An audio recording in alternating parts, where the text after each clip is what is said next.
Hello all welcome to IAC. ఈ వీడియోలో మనం వీక్లీ ఎంసీక్యూస్ ఏవైతే ఉన్నాయో కరెంట్ అఫైర్స్కి సంబంధించినవి అవి డిస్కస్ చేద్దాం. ఎందుకంటే మనం డైలీ కరెంట్ అఫైర్స్ని డిస్కస్ చేస్తున్నాం కదా, సో దాంట్లో ఎక్కడో అక్కడ ఒక కంటెంట్ ఏదైనా ఒక కరెంట్ అఫైర్కి సంబంధించి వన్ లైనర్ అలాంటివి ఏమన్నా మనం మిస్ చేసినట్టయితే అవి ఇక్కడ కవర్ చేయొచ్చు. లేదు మనం కంప్లీట్గా చాలా వరకు కవర్ చేసుకుని వచ్చినట్టయితే వాటికి సంబంధించినవి ఒకసారి ఇక్కడ ర్యాపిడ్ రివిజన్ అవుతుంది. ఎంసీక్యూ ఫార్మెట్లో ఈ వీక్లీ కరెంట్ అఫైర్లో మనకి డైలీ కరెంట్ అఫైర్స్ ఏవైతే నేర్చుకున్నామో అవి ఒక ర్యాపిడ్ ఫార్మాట్ లో మనం ఇక్కడ రివిజన్ చేయొచ్చు.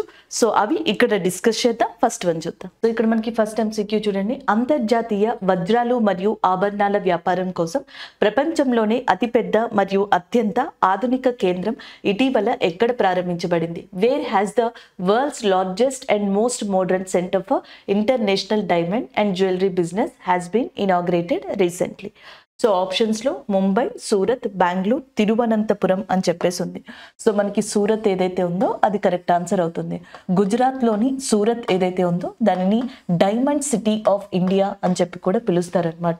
సో అదే సూరత్లో రీసెంట్గా international diamond and jewellery business అనేది స్టార్ట్ అయింది. ఆప్షన్ బి ఏదైతే ఉందో అది కరెక్ట్ ఆన్సర్ అవుతుంది. సో ఇక్కడితో ఈ కరెంట్ అఫైర్ అనేది కంప్లీట్ అయిపోయిందండి. ఇంకా కొంచెం ఇంపార్టెంట్గా చెప్పుకోవాలనుకుంటే ఇండియాలో మనకి లార్జెస్ట్ డైమండ్ మైన్ అనేది వజ్రగని అనేది మధ్యప్రదేశ్లోని పన్నా అనే ఏరియాలో ఉంది. ఇది గుర్తుపెట్టుకోండి. సో డైమండ్ సోర్స్ వచ్చేటప్పటికి మధ్యప్రదేశ్ పన్నాలో ఉంది, బట్ డైమండ్ బిజినెస్ గుజరాత్లో ఎక్కువ అనమాట, ఎస్పెషల్లీ సూరత్ లాంటి ప్రాంతాల్లో. సో అందుకనే అక్కడ international and diamond and jewellery బిజినెస్కి సంబంధించిన ఒక హబ్ని స్టార్ట్ చేస్తున్నారు. ఇది ప్రపంచంలోనే వన్ ఆఫ్ ద బిగ్గెస్ట్గా కాబోతుంది అనమాట. అయితే గుజరాత్ చాలా సందర్భాల్లో కరెంట్ అఫైర్స్లో మనకి కనిపిస్తానే ఉంది. దానికి సంబంధించి కొన్ని ఇంపార్టెంట్ పాయింట్స్ చూద్దాం. Gujarat in current affairs of 2023 highlights. Various సందర్భాల్లో 2023లో గుజరాత్కి సంబంధించిన current affairs. Gujarat chief minister నార్మల్గా మనకు తెలుసు భూపేంద్ర పటేల్ గారు, అండ్ గుజరాత్ యొక్క గవర్నర్ వచ్చేటప్పటికి ఆచార్య దేవ్రత్. గుజరాత్లో మనకి ఇంపార్టెంట్ ప్రదేశంగా గిర్ అనే ప్రాంతాన్ని చెప్పొచ్చు. ఎందుకంటే గుజరాత్ స్టేట్ యానిమల్ వచ్చేటప్పటికి ఏషియాటిక్ లైన్గా చెప్తాం ఆసియా సింహం. ఈ ఆసియా సింహాలకి పుట్టిన ప్రదేశంగా వన్ ఆఫ్ ద ఇంపార్టెంట్ ప్రదేశంగా ఇండియాలో గిర్ అనే ఏరియాని చెప్తాం. Gir national park, Gir mountain, Gir hills, Gir area ఇలా అడిగితే గుజరాత్గా మీరు గుర్తుపెట్టుకోవచ్చు. అయితే ఈ గిర్ నేషనల్ పార్క్ నుంచి ఏషియాటిక్ లైన్స్ని ట్రాన్స్లొకేట్ చేయాలి, వేరే ప్రదేశాలకి తరలించాలి అని గవర్నమెంట్ ఆఫ్ ఇండియా డిసైడ్ అవుతుంది. దానివల్ల గిర్ నేషనల్ పార్క్ అనేది న్యూస్లో రావడం జరిగింది. అంతేకాదు గుజరాత్ స్టేట్ యానిమల్, ఆ రాష్ట్ర జంతువు ఏషియాటిక్ లైన్ కదా. అయితే రీసెంట్గా గుజరాత్ గవర్నమెంట్ ఏం చేసిందంటే ఆ రాష్ట్ర ఫిష్ మత్స్యంగా గోల్డ్ ఫిష్ అనే దానిని డిక్లేర్ చేయడం జరిగింది రీసెంట్గా. గుజరాత్లో ఇంకొక కొత్త ఇంటర్నేషనల్ ఎయిర్పోర్ట్ని ప్రైమ్ మినిస్టర్ నరేంద్ర మోడీ గారు ప్రారంభించారు. దాని పేరే రాజ్కోట్ ఇంటర్నేషనల్ ఎయిర్పోర్ట్గా చెప్పొచ్చు అనమాట. అలాగే యునెస్కోకి సంబంధించిన ఏదైతే మనకి ఇంటాంజిబుల్ కల్చరల్ లిస్ట్ అనేది ఉంటుందో, సో దాంట్లో గుజరాత్కి సంబంధించిన గార్బా అనే డాన్స్ లేదా గార్బా అనే కల్చర్ ఏదైతే ఉందో దానిని ఈ సంవత్సరం యాడ్ చేయడం జరిగింది దాంట్లో. సో ఇలాగా. అండ్ గుజరాత్లో వన్ ఆఫ్ ద ఇంపార్టెంట్ సిటీగా గిఫ్ట్ సిటీ అనే దాన్ని చెప్పొచ్చు అనమాట. ఎల్ఐసికి సంబంధించిన వన్ ఆఫ్ ద బ్రాంచ్ అనేది, అండ్ ఈ గిఫ్ట్ సిటీలో త్వరలో ఇనాగ్రేట్ చేయబోతున్నారు. ఈ కరెంట్ అఫైర్ని కూడా మనం డిస్కస్ చేసుకోవడం జరిగింది. అంతేకాకుండా మనకి రీసెంట్గా సెంట్రల్ గవర్నమెంట్ ఒక స్కీమ్ తీసుకొచ్చింది, వన్ నేషన్ వన్ చలానా అని చెప్పేసి. Again I'm repeating, one nation one చలానా. అయితే ఈ విషయంలో గుజరాత్ హైకోర్టులో ఒక పబ్లిక్ ఇంట్రెస్ట్ లిటిగేషన్కి సంబంధించింది ఫైల్ అయిందనమాట. దీనికి సంబంధించి అప్పుడు మనకి గుజరాత్ హైకోర్టు ఏమని చెప్పిందంటే ట్రాఫిక్ కోడ్స్, వర్చువల్ ట్రాఫిక్ కోడ్స్ని మనకి ఏర్పరచమని వన్ నేషన్ వన్ చలానాకి సంబంధించిన దాంట్లో డిస్కస్ చేయడం జరిగింది అండ్ చెప్పడం కూడా జరిగిందనమాట. అలాగే గుజరాత్లో ఇంపార్టెంట్ టెంపుల్గా చెప్పుకునేది సోమనాథేశ్వర టెంపుల్. భారతదేశంలోని జ్యోతిర్లింగాల్లో వన్ ఆఫ్ ద ఇంపార్టెంట్ జ్యోతిర్లింగం ఇక్కడ ఉందని చెప్తా ఉంటారు. అండ్ గజని అటాక్ చేసి ధ్వంసం చేసిన టెంపుల్గా కూడా సోమనాథేశ్వర టెంపుల్ని చెప్పడం జరుగుతుంది. ఈ ఆలయ ట్రస్ట్ చైర్పర్సన్గా ప్రజెంట్ మనకి prime minister of India Narendra Modi గారు ఉన్నారు. ఈ సోమనాథేశ్వర టెంపుల్కి సంబంధించిన 3D మోడల్ అనే దాన్ని రీసెంట్గా మనకి ఏర్పాటు చేయడం జరిగింది. దాన్ని 3D కేవ్ ఏరియాలో ఏర్పాటు చేశారు. ఇది వచ్చేటప్పటికి మనకి ఢిల్లీలో లొకేట్ అయింది. ఇలా పలు సందర్భాల్లో గుజరాత్ అనేది మనకి ఫ్రీక్వెంట్గా 2023లో కనిపిస్తూనే ఉంది. ఒకసారి సోమనాథేశ్వర టెంపుల్ గురించి నుంచి ఒకసారి వన్ నేషన్ వన్ చలానా అండ్ ఇంకొకసారి గిర్ నేషనల్ పార్క్ నుంచి ఏషియాటిక్ లైన్స్ని ట్రాన్స్లోకేట్ చేయడానికి రాజ్కోట్ ఇంటర్నేషనల్ ఎయిర్పోర్ట్కి సంబంధించి గోల్డ్ ఫిష్ అనే దానికి సంబంధించి అలాగే సెమీకాన్ 2023 అనేది కూడా రీసెంట్గా మనకి ఎక్కడ జరిగిందంటే అది గుజరాత్లోనే జరిగిందనమాట. ఇది కూడా సెమీకాన్ 2023 అనేది. ఇలా మనకి పలు సందర్భాల్లో డిఫరెంట్ కైండ్ ఆఫ్ ఏమంటారు ఇష్యూస్లో కావచ్చు డిఫరెంట్ కైండ్ ఆఫ్ థింగ్స్లో గుజరాత్ అనేది కనిపించింది. అంతేకాకుండా మనకి centre for monitoring Indian economy అని చెప్పేసి ఉంది. Centre for monitoring Indian economy CMIE అది ఇచ్చిన రిపోర్టు ప్రకారం భారతదేశంలో అండ్ భారతదేశం బయట కూడా ఫారెన్ కంట్రీస్ని ఇండియా లోపల ఉన్న ఏవైతే మనకి కంపెనీస్ ఉంటాయో ఆ కంపెనీస్ ఫారెన్ కంపెనీస్ ఈ రెండింటినీ కూడా ఇన్వెస్ట్మెంట్ పరంగా అట్రాక్ట్ చేసిన టాప్ స్టేట్ ఏది అంటే that is Gujarat. Next Rajasthan ఉందంట. అండ్ CMIE రిపోర్ట్ ప్రకారం this is all about Gujarat related అండి. అలాంటి గుజరాత్లో మనకి international and diamond and jewellery business అనేది స్టార్ట్ చేయడం జరిగిందన్నమాట సెంటర్. ఇంకొకటి తిరువనంతపురం అనేది వార్తల్లో లేదు కానీ తిరువల్లూరు అనే పర్సన్ మనకి వార్తల్లో ఉన్నారు. తిరువల్లూరు గారి యొక్క స్టాట్యూ ఏదైతే ఉంటుందో అది రీసెంట్గా మనకి ఫ్రాన్స్లో ఇనాగ్రేట్ చేయడం జరిగిందనమాట. సో ఫ్రాన్స్లో రీసెంట్గా ఏ తమిళ్ పోయెట్కి సంబంధించిన స్టాట్యూని ఇనాగ్రేట్ చేశారు, తిరువల్లూరు స్టాట్యూగా చెప్పొచ్చు అనమాట. అలాగే నెక్స్ట్ వచ్చేటప్పటికి ఫ్రాన్స్ యొక్క క్యాపిటల్ వచ్చేటప్పటికి ప్యారిస్గా ఉంది. ఈ ప్యారిస్ అనేది యునెస్కో లాంటి వాటికి హెడ్ క్వార్టర్స్గా కూడా ఉంది. అంతేకాకుండా ఫ్రాన్స్ యొక్క ప్రెసిడెంట్ వచ్చేటప్పటికి Emmanuel Macron. Again I'm repeating, Emmanuel Macron France యొక్క ప్రెసిడెంట్గా ఉన్నారు. నెక్స్ట్ మనకి జాన్ 26 రిపబ్లిక్ డే ఉంది కదా 2024లో జాన్ 26 రిపబ్లిక్ డేకి ఇండియాకి చీఫ్ గెస్ట్గా రాబోతున్నారు ఫ్రాన్స్ యొక్క ప్రెసిడెంట్ అయిన ఇమాన్యుయల్ మ్యాక్రాన్. లాస్ట్ టైం అంటే 2023లో జాన్ 26 రిపబ్లిక్ డేకి గెస్ట్గా వచ్చారు ఈజిప్ట్ ప్రెసిడెంట్ అయిన Abdul Fattah al Sisi. So Abdul Fattah al Sisi అనే పర్సన్ కూడా రీసెంట్గా మనకి వార్తల్లో ఉన్నారు. ఎందుకంటే తిరిగి మళ్ళీ ఆయన ఈజిప్ట్ అధ్యక్షునిగా ఎన్నికవడం జరిగింది. ఈజిప్ట్ యొక్క క్యాపిటల్ వచ్చేటప్పటికి మనకి కైరోగా ఉంది. This is all about this related current affairs అండి. 2023లో కొన్ని మేజర్ కరెంట్ అఫైర్స్ని డెప్త్గా కాకపోయినా మనం వన్ లైనర్గా టచ్ చేయడం జరిగింది, రివైజ్ చేయడం జరిగింది. This is about that option B is the correct answer Surat. Next one చూద్దాం. సో ఇక్కడ క్వశ్చన్ చూడండి, which institute signed a statement of intent with NITI Aayog for agriculture transformation and rural development. So మనకి గ్రామీణ అభివృద్ధి మరియు ఏదైతే వ్యవసాయం ఉందో దాని యొక్క ట్రాన్స్ఫర్మేషన్ కోసం అని చెప్పేసి నీతి ఆయోగ్తో ఈ క్రింది వారిలో ఏది మనకి ఒప్పందాన్ని కుదుర్చుకుంది అని అడుగుతున్నారు. Like we have international food policy research institute. International food policy research institute యొక్క హెడ్ క్వార్టర్స్ అనేది మనకి ఎక్కడుందంటే వాషింగ్టన్ డీసీలో దీని యొక్క హెడ్ క్వార్టర్స్ అనేది లొకేట్ అయి ఉంది. ఇదా లేకపోతే IIT Madras, central island agriculture research institute. Central island agriculture research institute యొక్క హెడ్ క్వార్టర్స్ అనేది పోర్ట్ బ్లేయర్లో లొకేట్ అయి ఉంది. ఇదా లేకపోతే Indian institute of management Ahmedabad అని చెప్పేసి అడుగుతున్నారు. So the answer is option A is the correct answer. International institute Washington DC ఏదైతే ఉందో సో ఇది నీతి ఆయోగ్తో 5 yearsకి సంబంధించి agriculture transformation and rural development అనే కాన్సెప్ట్ మీద మనకి స్టేట్మెంట్ ఆఫ్ ఇంటెంట్ కింద ఒక ఒప్పందాన్ని కుదుర్చుకోవడం జరిగిందనమాట. సో దీంట్లో ఏంటి అంటే అగ్రికల్చర్ ట్రాన్స్ఫర్మేషన్కి కావాల్సిన పాలసీ ఎనలిటికల్ టూల్స్ ఏవైతే ఉంటాయో ఎలాంటివి చేస్తే బాగుంటుంది ఇవన్నీ కూడా మనకి ఈ ఇన్స్టిట్యూట్ నీతి ఆయోగ్కి ఇవ్వనుంది. నీతి ఆయోగ్ యొక్క చైర్మన్గా ప్రజెంట్ మనకున్నది మీకు ఆల్రెడీ తెలుసు prime minister of India Narendra Modi గారు. అలాగే నెక్స్ట్ నీతి ఆయోగ్కి CEOగా ఉన్నది BVR సుబ్రహ్మణ్యం గారు. సో ఈ రెండు మీరు గుర్తుపెట్టుకోవచ్చు అండి. Here we have a answer option A అనేది కరెక్ట్ ఆన్సర్ అవుతుంది. అలాగే NITI Aayog in India sustainable development goals index అనే దాన్ని రిలీజ్ చేస్తుంది ఇండియాకి సంబంధించి. అండ్ దాంతోపాటుగా మనకి national multi dimensional poverty index అని చెప్పేసి ఉంటుంది. National multi dimensional poverty index, ఇలాగే global multi dimensional poverty index రెండు ఉంటాయి. సో మనకి పేదరికానికి సంబంధించి బహుళ సూచిక అనేది గ్లోబల్ పరంగా ఉంటుంది, ఇండియా పరంగా ఉంటుంది. గ్లోబల్ పరంగా ఉన్న ఈ ఇండెక్స్ని రిలీజ్ చేసేది ఎవరు అంటే ఆక్స్ఫర్డ్గా చెప్పడం జరుగుతుంది, ఆక్స్ఫర్డ్ యూనివర్సిటీ. అండ్ ఈ దీనికి సంబంధించి national multi dimensional poverty index అనే దాన్ని రిలీజ్ చేసేది ఎవరంటే నీతి ఆయోగ్. సో నీతి ఆయోగ్కి సంబంధించి 2023 మొత్తంలో మీరు ఇంపార్టెంట్గా ఫస్ట్ ప్రిఫరెన్స్ ఇవ్వాల్సింది 3 ఇండెక్స్కి, 3 సూచికలకి ఇవ్వాలి. ఒకటి వచ్చేటప్పటికి నీతి ఆయోగ్కి సంబంధించిన సస్టైనబుల్ డెవలప్మెంట్ గోల్ ఇండెక్స్ అనేది ఒకటి, అండ్ రెండోది వచ్చేటప్పటికి national multi dimensional poverty index అని చెప్పేసి ఉంది చూసారా. సో దానికి సంబంధించి మీరు ప్రిఫరెన్స్ ఇవ్వాల్సి ఉంటుంది. అలాగే మనకి ఈ ఎక్స్పోర్ట్స్కి సంబంధించిన ప్రిపేర్నెస్ ఇండెక్స్ అని చెప్పేసి ఉంటుంది అనమాట, లేదా రెడీనెస్ ఇండెక్స్ అని చెప్పేసి. సో దానికి ఇలాంటి వాటికి నీతి ఆయోగ్ సూచికనిస్తుంది, అదొకసారి చూసుకోండి. అండ్ ద నెక్స్ట్ వన్, ఒకసారి ఇక్కడ ఫుడ్ గురించి మాట్లాడుతున్నాం, ఆహారం గురించి మాట్లాడుతున్నాం కాబట్టి లైక్ ఫుడ్ అండ్ రీసెర్చ్ అని చెప్పి ఇంకొక ఇంపార్టెంట్ కరెంట్ అఫైర్ని ఇక్కడ మనం ఇంటర్లింక్ చేసుకోవచ్చు. Food safety standard authority of India, food safety standard authority of India మనకి ఫుడ్ సేఫ్టీ ఇండెక్స్, ఆహార భద్రతా సూచిక అంటాం. సో దాన్ని 2022-23కి రిలీజ్ చేసింది. సో ఈ ఇండెక్స్లో 3 కేటగిరీస్ ఉంటాయి. ఒకటి యూనియన్ టెరిటరీస్కి సంబంధించిన కేటగిరీ ఉంటుంది. కేంద్ర పాలిత ప్రాంతాల్లో ఫుడ్ సేఫ్టీ ఇండెక్స్లో మనకి 2022-23కి గాను టాప్లో ఉన్న state Jammu Kashmir. Next one union territory Jammu Kashmir, next one Delhi, next one Chandigarh కేంద్ర పాలిత ప్రాంతాల్లో. Next one small states category, చిన్న రాష్ట్రాల యొక్క కేటగిరీలో first Goa, second Manipur, third Sikkim అనేది ఉంది.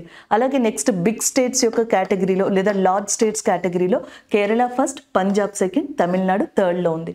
ఫుడ్ సేఫ్టీ ఇండెక్స్ 2022-23కి సంబంధించింది. ఇండెక్స్లు ఎప్పుడు కూడా ఎవరు రిలీజ్ చేశారు అనే దాని మీద క్వశ్చన్స్ పడతాయి, లేదా కేటగిరీస్ వైజ్లో ఉన్నవి క్వశ్చన్స్ పడతాయి. టాపిక్ మీద మనకి ఆ క్వశ్చన్ అనేది పడడం జరుగుతూ ఉంటుంది. సో ఇవి ఒక్కొక్కసారి చూసుకుంటూ ఉన్నాను. అలాగే మణిపూర్ కూడా మనకి రీసెంట్గా న్యూస్లో కనిపిస్తూ ఉంది. మణిపూర్లో ఇంపార్టెంట్గా ఇష్యూస్ ఎవరెవరికి మధ్య జరుగుతున్నాయంటే Kuki and as well as Meitei. So వీళ్ళిద్దరికి మధ్యలో ఈ ఇష్యూస్ అనేవి జరుగుతున్నాయి కదా, వీటికి సంబంధించి కూడా మీరు గుర్తుపెట్టుకోవాల్సి ఉంటుంది. మియాతీస్ ఎవరైతే ఉంటారో వాళ్ళకి షెడ్యూల్ ట్రైబల్ స్టేటస్ ఇవ్వాలి అని చెప్పేసి డిమాండ్ చేస్తున్నారనమాట. ఈ నేపథ్యంలో ఇండియాలో 4 షెడ్యూల్ ట్రైబల్ స్టేటస్ అనేవి వచ్చాయి.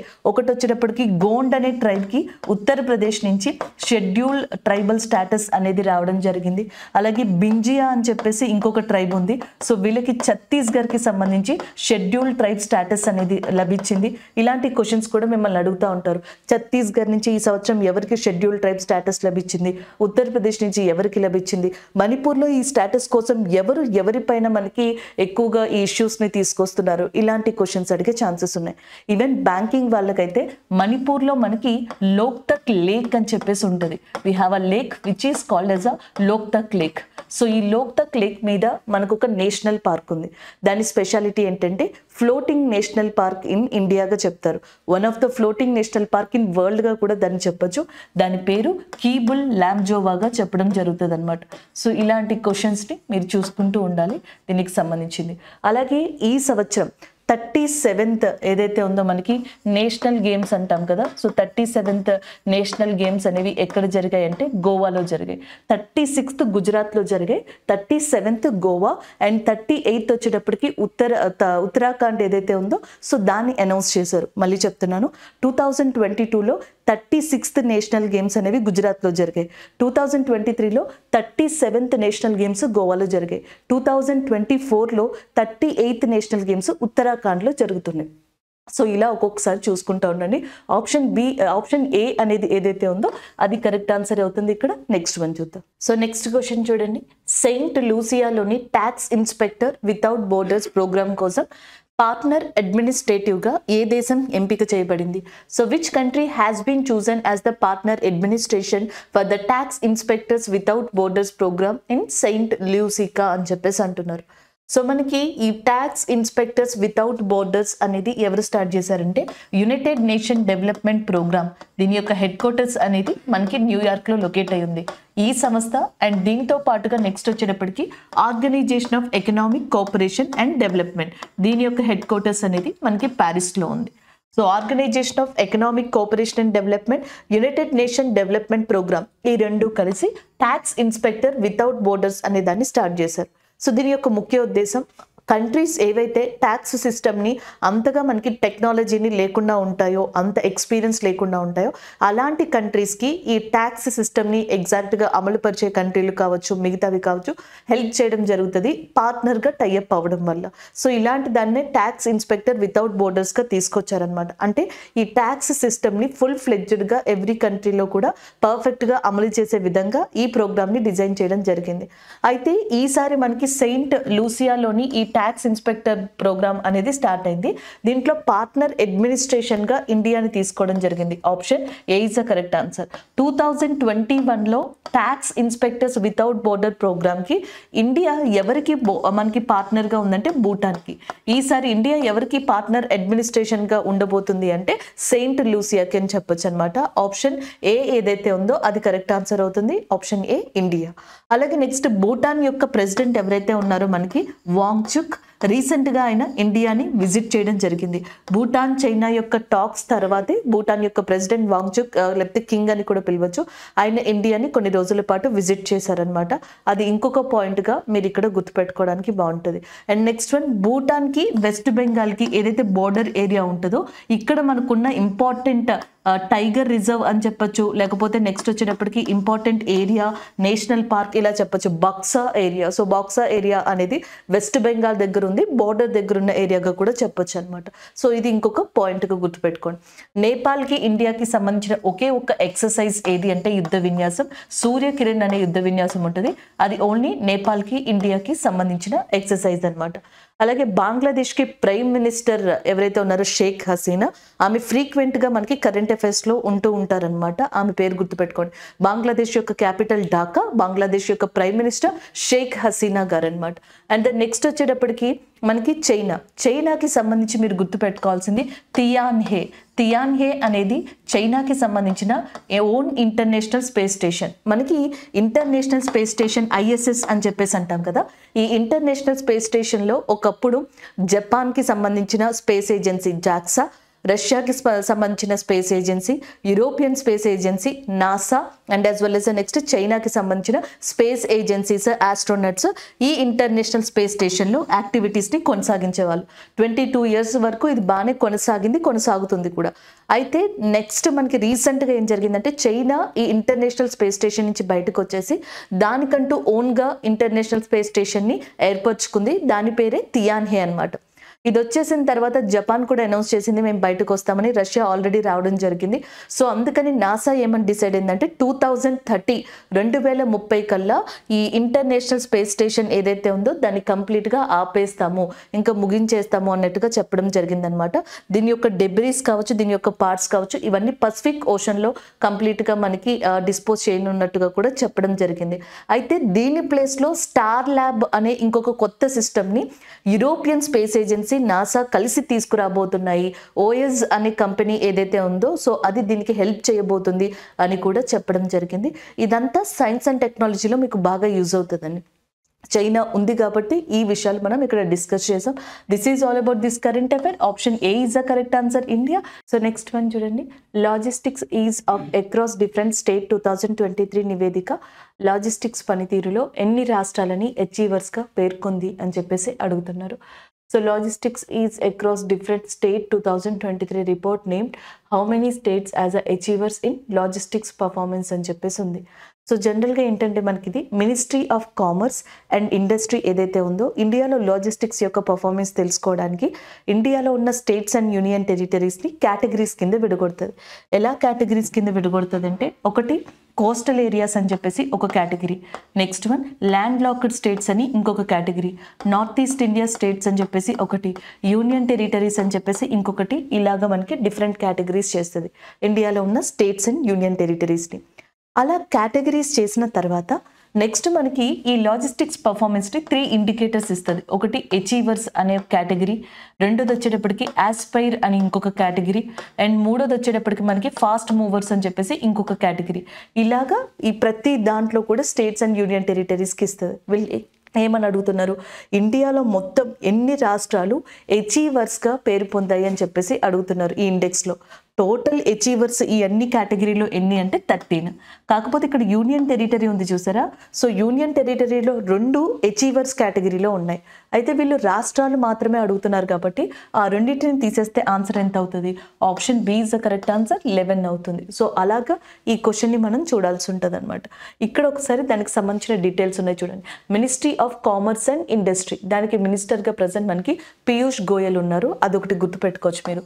సో ఇప్పుడు ఇచ్చిన ఇండెక్స్ 5th ఎడిషన్గా చెప్తాము, దీన్ని లీడ్స్ ఇండెక్స్ అని కూడా అంటాం. లాజిస్టిక్స్ ఇన్ఫ్రా అండ్గా చెప్పడం, ఇందులో మనకి మెయిన్గా ఈ ఇండెక్స్లో logistics infra, logistics services and operating and regulatory ఏవైతే ఉంటాయో సో వీటిని కామన్గా చెక్ చేయడం జరుగుతుంది, ఈ పారామీటర్స్ మీద ఇవ్వడం జరుగుతుంది అనమాట. సో నెక్స్ట్ కనుక తీసుకున్నట్టయితే ఇక్కడ ఒకసారి చూడండి, నేను ఆల్రెడీ కొన్ని ఎగ్జాంపుల్కి రాశాను, బట్ వీటికి స్పెషల్ కేటగరైజేషన్ ఏదైతే ఉందో అక్కడ మెన్షన్ చేయడం జరిగింది, అక్కడ మనం చూడొచ్చు అనమాట. సో నార్మల్గా మనకి ఇండియాలో ఇంకొకటి కూడా ఉంది, మనకి ఇండియాకి సంబంధించి ఎలాంటి లాజిస్టిక్స్ పర్ఫార్మెన్స్ ఇండెక్స్ ప్రపంచంలో ఉంది అని తెలుసుకోవడానికి ఎల్పిఐ ఇండెక్స్ అని చెప్పేసి ఉంది. సో మనకి ఇదేమో లీడ్స్ అనేది ఏంటి, మినిస్ట్రీ ఆఫ్ కామర్స్ ఇండియాకి సంబంధించి ఇస్తుంది, బట్ ఎల్పిఐ అనేది వరల్డ్ బ్యాంక్ ఇవ్వడం జరుగుతుంది. అవుట్ ఆఫ్ 139 కంట్రీస్లో ఇండియా యొక్క ర్యాంక్ 38గా ఉంది, దేంట్లో లాజిస్టిక్స్ పర్ఫార్మెన్స్ ఇండెక్స్లో.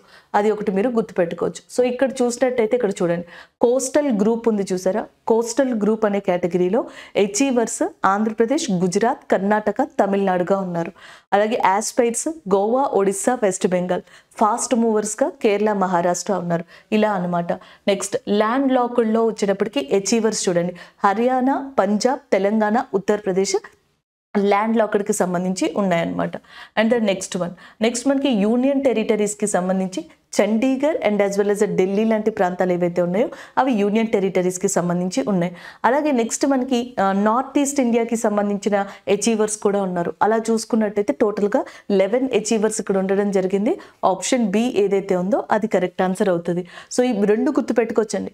లీడ్స్ అనే దాన్నేమో మన ఇండియాలో ఇవ్వడం జరుగుతుంది లాజిస్టిక్స్కి సంబంధించి, ప్రపంచవ్యాప్తంగా లాజిస్టిక్స్ పర్ఫార్మెన్స్ ఇండెక్స్ అనే ఎల్పిఐ అనే దాన్ని వరల్డ్ బ్యాంక్ అనేది ఇవ్వడం జరుగుతుంది. వరల్డ్ బ్యాంక్ యొక్క హెడ్ క్వార్టర్స్ కూడా వాషింగ్టన్ డీసీలోనే ఉంది. దాని యొక్క హెడ్గా మనకి అజయ్ బాంగన్ అనే పర్సన్ ఉన్నారు. Ajay Banga is the president, world bank ప్రెసిడెంట్గా చెప్పొచ్చు లేదా హెడ్గా కూడా చెప్పొచ్చు. అండ్ టోటల్గా 189 మెంబర్స్ మనకి దాంట్లో మెంబర్స్గా ఉన్నారు. India is also one of the member in world bank as well as IMFగా కూడా చెప్పొచ్చు. సో నెక్స్ట్ చూడండి, ఇంటర్నేషనల్ ఎనర్జీ ఏజెన్సీ ప్రకారం 2026 నాటికి ప్రపంచ బొగ్గు డిమాండ్ ఎంత శాతం తగ్గుతుంది? According to that international energy agency, so international energy agency ప్రకారం చూసుకున్నట్టయితే గ్లోబల్ కోల్ డిమాండ్ అనేది ఎంతవరకు 2026కి తగ్గుతుంది అని అడుగుతున్నారు. That is 2.3%. ఆప్షన్ సి అనేది ఇక్కడ మనకి కరెక్ట్ ఆన్సర్ అవుతుంది అనమాట. ఇంటర్నేషనల్ ఎనర్జీ ఏజెన్సీ యొక్క హెడ్ క్వార్టర్స్ వచ్చేటప్పటికి మనకి ప్యారిస్లో లొకేట్ అయి ఉంది. ఇంటర్నేషనల్ అటామిక్ ఎనర్జీ ఏజెన్సీ అనేది వేరు, ఇంటర్నేషనల్ ఎనర్జీ ఏజెన్సీ వేరు, IEA దీని యొక్క హెడ్ క్వార్టర్స్ ప్యారిస్లో ఉంది. దీని ప్రకారం చూసుకుంటే 2026 నాటికి ప్రపంచంలో బొగ్గు యొక్క డిమాండ్ అనేది డిక్లైన్ అవుతుంది 2.3% వరకు.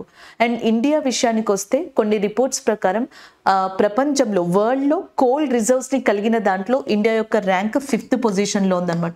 అది ప్రొడ్యూసింగ్లో అయితే టాప్లో చైనా అండ్ సెకండ్ ఇండియా ఉన్నట్టుగా చెప్తున్నారు. బట్ ఈ ర్యాంకింగ్ అనేది కంప్లీట్గా చేంజ్ అవుతూ ఉంటుంది, ఒకసారి మీరు చూసుకోండి. బట్ ఇండియా విషయానికి వస్తే ఇండియాలో లార్జెస్ట్ ప్రొడ్యూసర్స్ ఆఫ్ కోల్, బొగ్గుని అత్యధికంగా ప్రొడ్యూస్ చేసే రాష్ట్రాలుగా ఒకటి జార్ఖండ్ అనేది ఉంది, అండ్ రెండోది వచ్చేటప్పటికి ఒడిస్సా ఉంది, అండ్ మూడోది వెస్ట్ బెంగాల్, అండ్ నాలుగోది మూడోది వచ్చేటప్పటికి మనకి ఛత్తీస్గఢ్ అనేది ఉంది, అండ్ నాలుగోది వచ్చేటప్పటికి వెస్ట్ బెంగాల్, ఐదోది వచ్చేటప్పటికి మధ్యప్రదేశ్.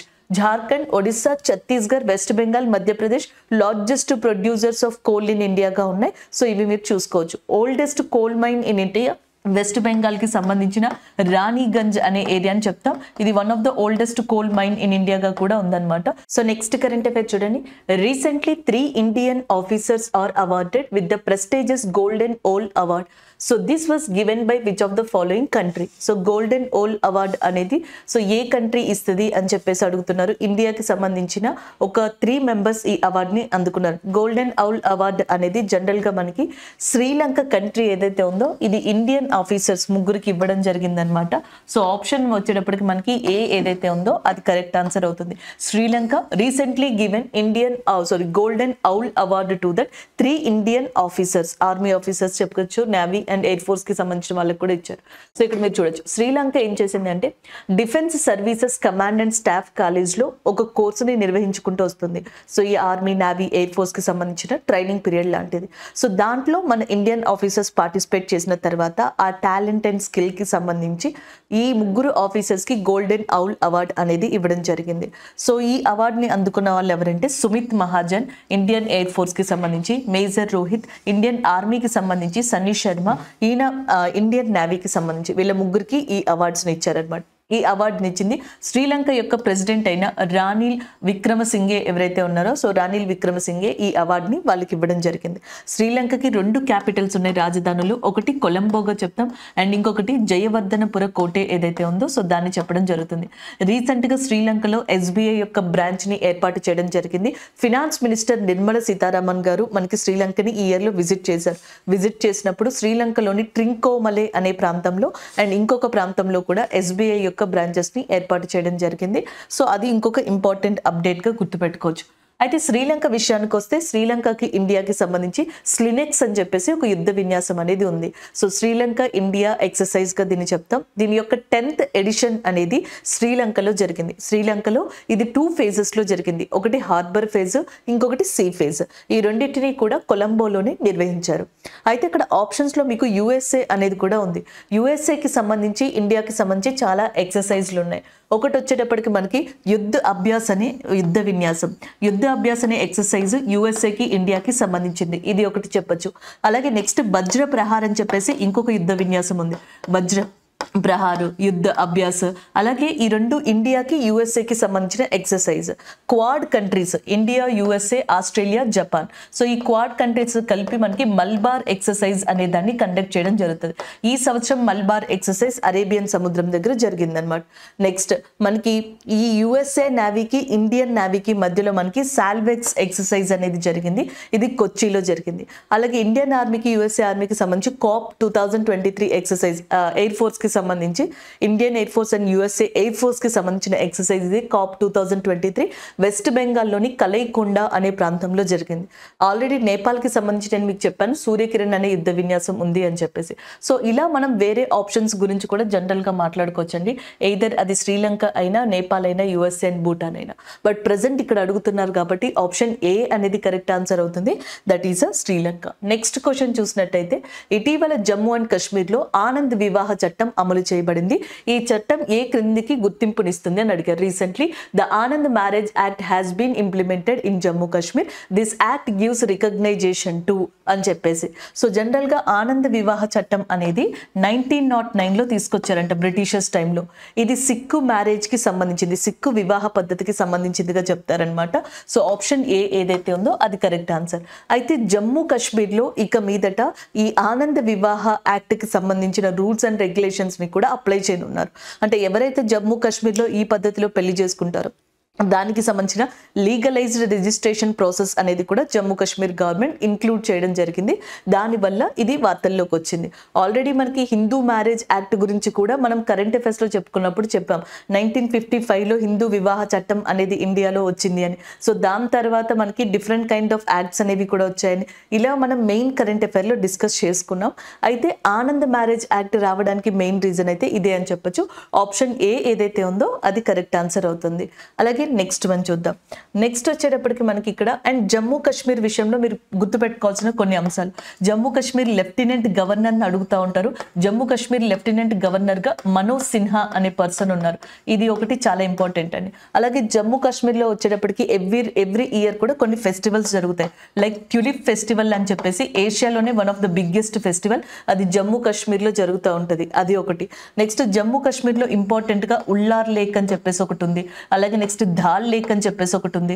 ఇలాంటివి అడుగుతూ ఉంటారు. జమ్మూ కాశ్మీర్లో షికారా ఫెస్టివల్ అనేది చాలా ఫేమస్ అని చెప్పొచ్చు. అది ఇక్కడే మనకి నిర్వహించడం జరుగుతుంది. ఇలాంటివి కొన్ని డిఫరెంట్ క్వశ్చన్స్ ఏవైతే ఉన్నాయో అవి ఒకసారి చూసుకోండి. సాఫ్రాన్ ఏదైతే ఉందో కుంకుమ పువ్వు, ఈ కల్టివేషన్ ఇండియాలో చాలా ఫేమస్ ఉన్న ప్లేస్ ఏది అంటే that is nothing but Jammu and Kashmir గా చెప్పొచ్చు అనమాట. నెక్స్ట్ వన్ సో నెక్స్ట్ వచ్చేటప్పటికి ప్రధానమంత్రి నరేంద్ర మోడీ గారు కాశీ తమిళ సంఘం సెకండ్ ఎడిషన్ ని క్రింది ఏ నగరంలో ప్రారంభించారు?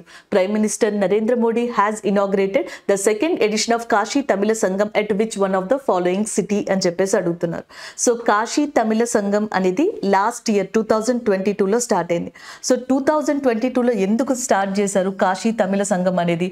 ఒకటి నార్త్ ఇండియా, ఇంకొకటి సౌత్ ఇండియా. సో నార్త్ ఇండియాకి సౌత్ ఇండియాకి మధ్యలో ఈ సొసైటీ కల్చర్ కి సంబంధించిన రిలేషన్స్ ని డెవలప్ చేయడం కోసమని దీన్ని స్టార్ట్ చేశారు. దీనికంటూ కొంత హిస్టారికల్ బ్యాక్గ్రౌండ్ కూడా ఉంది. సో ఎవరైతే మనకి కాశీ లేదా వారణాసిని విజిట్ చేయలేకపోతారో అలాంటి వాళ్ళు సౌత్ లో తమిళనాడులోని టెంకాసి అనే ప్రాంతాన్ని విజిట్ చేయొచ్చుగా. సో ఆ కైండ్ ఆఫ్ ఆపర్చునిటీ ఏదైతే ఉందో అలాంటి ఆపర్చునిటీని అప్పట్లో తమిళనాడుకి సంబంధించిన కొంతమంది కింగ్స్ ఏర్పరచడం జరిగింది. ఇలాంటి హిస్టారికల్ ఇంపార్టెన్సెస్ చాలా ఉన్నాయన్నమాట. సో ఆ పరంగా చూసుకుంటే మనకి ఇక్కడ ఆన్సర్ వచ్చేటప్పటికి అంటే సెకండ్ ఎడిషన్ కూడా వారణాసిలోనే స్టార్ట్ అయింది రీసెంట్ గా. Option C is the correct answer. First edition వచ్చేటప్పటికి యూపీ నుంచి మనకి ఏదైతే బెనారస్ హిందూ యూనివర్సిటీ ఉందో అది, తమిళనాడు నుంచి ఐఐటి మద్రాస్ కూడా, ఈ రెండు కూడా కొలాబరేట్ అయ్యి ఆ ఫస్ట్ తమిళ సంఘం ఏదైతే ఉందో కాశీ తమిళ సంఘం దాన్ని నిర్వహించడానికి హెల్ప్ఫుల్ అయ్యాయి. సెకండ్ ఎడిషన్ వచ్చేటప్పటికి వారణాసిలోని నమో ఘాట్ అనే ప్రదేశం ఉంది, ఆ నమో ఘాట్ దగ్గర దీన్ని స్టార్ట్ చేయడం జరిగింది అనమాట, కాశీ తమిళ సంఘం అనే దాన్ని. అలాగే నెక్స్ట్ మనకి ప్రయాగ్రాజ్ అంటే అలహాబాద్ పేరెంట్, అలహాబాద్ ని ప్రయాగ్రాజ్ కింద నేమ్ ని చేంజ్ చేయడం జరిగింది. సో ఇదొకటి. Next fastest train in India, భారతదేశంలో అత్యంత వేగవంతమైన ట్రైన్ గా మనం ట్రైన్ 18 లేదా వందే భారత్ ట్రైన్ అనే దాన్ని చెప్తాం. ఈ వందే భారత్ ట్రైన్ ఆల్రెడీ ఢిల్లీ వారణాసి మధ్యలో ఉంది. అయితే రీసెంట్ గా సెకండ్ వందే భారత్ ట్రైన్ ని ఢిల్లీ అండ్ వారణాసి మధ్యలో స్టార్ట్ చేయడం జరిగింది అనమాట. సో ఇక్కడ క్వశ్చన్ చూడండి, ఇటీవల హర్యానా ఫైనల్స్ లో రాజస్థాన్ ని ఓడించి 2023 కోసం విజయ్ హజారే ట్రోఫీని గెలుచుకుంది. ఈ ట్రోఫీకి మరో పేరేంటి? So recently Haryana versus Rajasthan and Vijay Hazare trophy finals అనేవి సౌరాష్ట్ర క్రికెట్ స్టేడియంలో జరిగాయి. సో దీంట్లో హర్యానా రాజస్థాన్ మీద ఈ మ్యాచ్ ని గెలవడం జరిగింది, ఈ కప్ ని గెలవడం జరిగింది. అయితే so what is the other name of Vijay Hazare trophy అని చెప్పేసి అడుగుతున్నారు. ఆప్షన్స్ లో Ranji, Irani, one day Ranji trophy, Syed Mushtaq trophy అని చెప్పేసి ఉన్నాయి. So one day Ranji trophy is the correct answer. Option C ఏదైతే ఉందో అది కరెక్ట్ ఆన్సర్ అవుతుంది. దీనికి సంబంధించి మిగతా ఇన్ఫర్మేషన్ అనేది ఒకసారి ఇక్కడ చూద్దాం. సో ఇక్కడ చూడండి, ఫస్ట్ అసలు ఈ క్రికెట్ అనేది ఫైనల్ మ్యాచ్ అనేది ఎక్కడ జరిగింది? ట్రోఫీకి సంబంధించి రాజ్కోట్లో జరిగింది. రాజ్కోట్లోని సౌరాష్ట్ర క్రికెట్ స్టేడియంలో ఈ మ్యాచ్ ఫైనల్ మ్యాచ్ అనేది జరిగింది. రాజ్కోట్ కూడా ఇప్పుడు మనకి కరెంట్ అఫైర్స్లో ఉంది. రీసెంట్గా ఈ మంత్లోనే, లాస్ట్ మంత్లోనే అనుకుంటా, ప్రైమ్ మినిస్టర్ నరేంద్ర మోడీ గారు రాజ్కోట్ ఇంటర్నేషనల్ ఎయిర్పోర్ట్ని కూడా ప్రారంభించారు. గుజరాత్లో ఉంది. So next one, final match Haryana versus Rajasthan జరిగింది. సో 30 రన్స్ తేడాతో, 30 రన్స్ డిఫరెన్స్తో హర్యానా రాజస్థాన్ మీద ఈ ట్రోఫీని గెలవడం జరిగింది అనమాట. సో నెక్స్ట్ వచ్చేటప్పటికి ప్లేయర్ ఆఫ్ ద మ్యాచ్ కింద మనకి సుమిత్ కుమార్ గారు ఉండడం జరిగింది. అలాగే మోస్ట్ రన్స్ ని ఈ ట్రోఫీకి సంబంధించి తీసుకున్న వాళ్ళు, ఎక్కువ రన్స్ 508 రన్స్ చండీగఢ్ టీమ్ కి సంబంధించిన హర్సలాన్ ఖాన్ అనే పర్సన్. వరుణ్ చక్రవర్తి మోస్ట్ వికెట్స్ ని తీసుకున్నారు, 19, తమిళనాడుకి సంబంధించి క్రికెట్ టీమ్ లో ఉన్నారు. అండ్ ద నెక్స్ట్ వన్, ఇక్కడ మనం జనరల్ గా చూసుకున్నట్టయితే దీన్ని ఫస్ట్ లో రంజీ వన్డే ట్రోఫీ అని చెప్పి పిలిచేవాళ్ళు. కాకపోతే 2007లో ఈ రంజీ వన్డే ట్రోఫీ అనే దాన్ని మనకి విజయ్ హజారే ట్రోఫీ కింద పేరు మార్చేశారనమాట 2007లో. అందుకే ఆ రెండు ఒకటి. దీన్ని BCCI, board of control for cricket in India ఏదైతే ఉందో అది నిర్వహించుకుంటూ వస్తుంది, BCCI అనేది.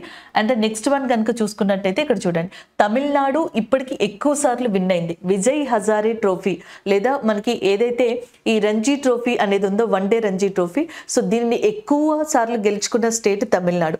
లాస్ట్ ఇయర్ గెలుచుకుంది సౌరాష్ట్ర, ఇప్పుడు గెలుచుకుంది హర్యానా. ఇవి గుర్తుపెట్టుకోవాలండి. అలాగే డిఫరెంట్ కైండ్ ఆఫ్ మనకి ట్రోఫీస్ ఉన్నాయి క్రికెట్ కి సంబంధించి, అవి కొన్ని ఇక్కడ చూద్దాం. ఒకటి రంజీ ట్రోఫీ. సో రంజీ ట్రోఫీని లాస్ట్ ఇయర్ 2022లో గెలిచింది సౌరాష్ట్ర, బట్ ఎక్కువ సార్లు గెలిచింది ముంబై, 41 టైమ్స్ గెలిచింది.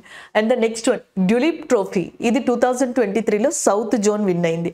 నెక్స్ట్ డియోదర్ ట్రోఫీ, దీనిని 2023లో సౌత్ జోనే విన్ అయింది. నెక్స్ట్ ఇరానియన్ ట్రోఫీ అనేది రంజీ ట్రోఫీ ఎవరైతే విన్ అయ్యారో ఆ టీంకి రెస్ట్ ఆఫ్ ఇండియా టీంకి మధ్యలో జరుగుతుంది. సో ఈ సంవత్సరం రెస్ట్ ఆఫ్ ఇండియా టీం అనేది ఇరానియన్ ట్రోఫీకి సంబంధించి విన్నర్గా ఉంది. నెక్స్ట్ సయ్యద్ ముస్తక్ అలీ ట్రోఫీ, ఇది T20కి సంబంధించింది. ఇండియాలో సయ్యద్ ముస్తక్ అలీ ట్రోఫీని 2023లో పంజాబ్ గెలుచుకుంది. సయ్యద్ ముస్తక్ అలీ ట్రోఫీ ఏమో పంజాబ్. అలాగే నెక్స్ట్ డియోదర్ డ్యులిప్ ట్రోఫీస్ ఏమో south zone. Next Iranian trophy వచ్చేటప్పటికి రెస్ట్ ఆఫ్ ఇండియా. అలాగే రంజీ ట్రోఫీ వచ్చేటప్పటికి Saurashtra. Next one day Ranji trophy కానీ విజయ్ హజారే ట్రోఫీ కానీ, సో ఈ రెండు ఒకటే. దీన్ని గెలుచుకుంది ఈ సంవత్సరం హర్యానా. ఇలా మనం కరెంట్ అఫైర్స్కి సంబంధించిన పాయింట్ ఆఫ్ వ్యూలో మరీ అంత డెప్త్గా అవసరం లేకుండా సో ఇలా వన్ లైనర్గా గుర్తుపెట్టుకోవాలి ఫస్ట్. దాని తర్వాత మనం డెప్త్ ఆఫ్ ద కరెంట్ అఫైర్ని ఒకసారి చూసుకోవచ్చు, రివైజ్ చేయొచ్చు. సో నెక్స్ట్ వన్ చూడండి, prime minister Narendra Modi inaugurated world's largest yoga meditation centre named Swarved Mandir in which of the following city. ప్రధానమంత్రి నరేంద్ర మోడీ గారు క్రింది వాటిలో ఏ నగరంలో స్వరవేద మందిర్ అనే పేరుతో ప్రపంచంలోనే అతిపెద్ద యోగా ధ్యాన కేంద్రాన్ని ప్రారంభించారు? Lucknow, New Delhi, Ahmedabad and Varanasi. So answer వచ్చేటప్పటికి Varanasi is a correct answer. Already మనం డిస్కస్ చేసాం, గుర్తుందా ఏంటి? ఒకటి వచ్చేటప్పటికి Vande Bharat second train Varanasi and ఏదైతే మనకి ఢిల్లీ ఉందో దాని మధ్యలో స్టార్ట్ అయిందని, దాన్ని ప్రారంభించారు నరేంద్ర మోడీ గారు. సో అప్పుడే మనకి ఏదైతే వారణాసి లేదా కాశీలో ఉన్న స్వర్వేద్ మందిర్ మనకి ప్రపంచంలోనే అతిపెద్ద యోగా ధ్యాన కేంద్రాన్ని కూడా ప్రారంభించడం జరిగింది. Option A is a correct answer. So yoga day వచ్చేటప్పటికి June 21 మనం ఇంటర్నేషనల్ యోగా డే అనే దాన్ని సెలబ్రేట్ చేసుకుంటాం. నార్థర్న్ హెమిస్పియర్ లో లాంగెస్ట్ డే, పగలు అత్యధిక కాలం ఉండేది June 21 గానే చెప్పడం జరుగుతుంది. ఈ యోగా డేని మొట్టమొదటిసారిగా డిక్లేర్ చేసింది 2014లో. 2014లో యునైటెడ్ నేషన్ జనరల్ అసెంబ్లీలో ఏదైతే మనకి ప్రైమ్ మినిస్టర్ నరేంద్ర మోడీ గారు అటెండ్ అయ్యారో సో ఆ టైంలో ఆయన ప్రపోజల్ పెట్టడం జరిగింది ఇంటర్నేషనల్ యోగా డేకి సంబంధించి. సో అప్పటి నుంచి మనం ఇంటర్నేషనల్ యోగా డే అనే దాన్ని June 21 సెలబ్రేట్ చేసుకోవడం జరుగుతుంది. June 5 ఎన్వైర్న్మెంట్ డే, June 21 వచ్చేటప్పటికి ఇంటర్నేషనల్ యోగా డేగా చెప్పొచ్చు. యోగాకి సంబంధించిన అతిపెద్ద కేంద్రాన్ని వారణాసి లేదా కాశీ అనే ప్రాంతం ఉత్తరప్రదేశ్లో స్టార్ట్ చేశారు. ఉత్తరప్రదేశ్ యొక్క గవర్నర్గా ఆనందీబెన్ పటేల్, ఉత్తరప్రదేశ్ యొక్క చీఫ్ మినిస్టర్ యోగి ఆదిత్యనాథ్ గారు ఉన్నారు. రీసెంట్గా ఉత్తరప్రదేశ్ మనకి సైబర్ క్రైమ్ పోలీస్ స్టేషన్స్ ఏవైతే ఉంటాయో, సైబర్ పోలీస్ స్టేషన్స్ ఏవైతే ఉంటాయో సో వాటిని ఏర్పరచనుంది. దీనికి సంబంధించిన కరెంట్ అఫైర్ కూడా వచ్చిందండి.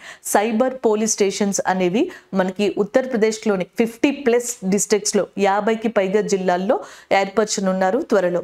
అండ్ ఉత్తరప్రదేశ్ ఇండియాలోనే మోస్ట్ పాపులేటెడ్ డిస్ట్రిక్ట్, అత్యధికమైన జనాభా కలిగిన రాష్ట్రంగా కూడా ఉంది. సో ఇక్కడ క్వశ్చన్ చూడండి, consider the following statements and choose the correct one.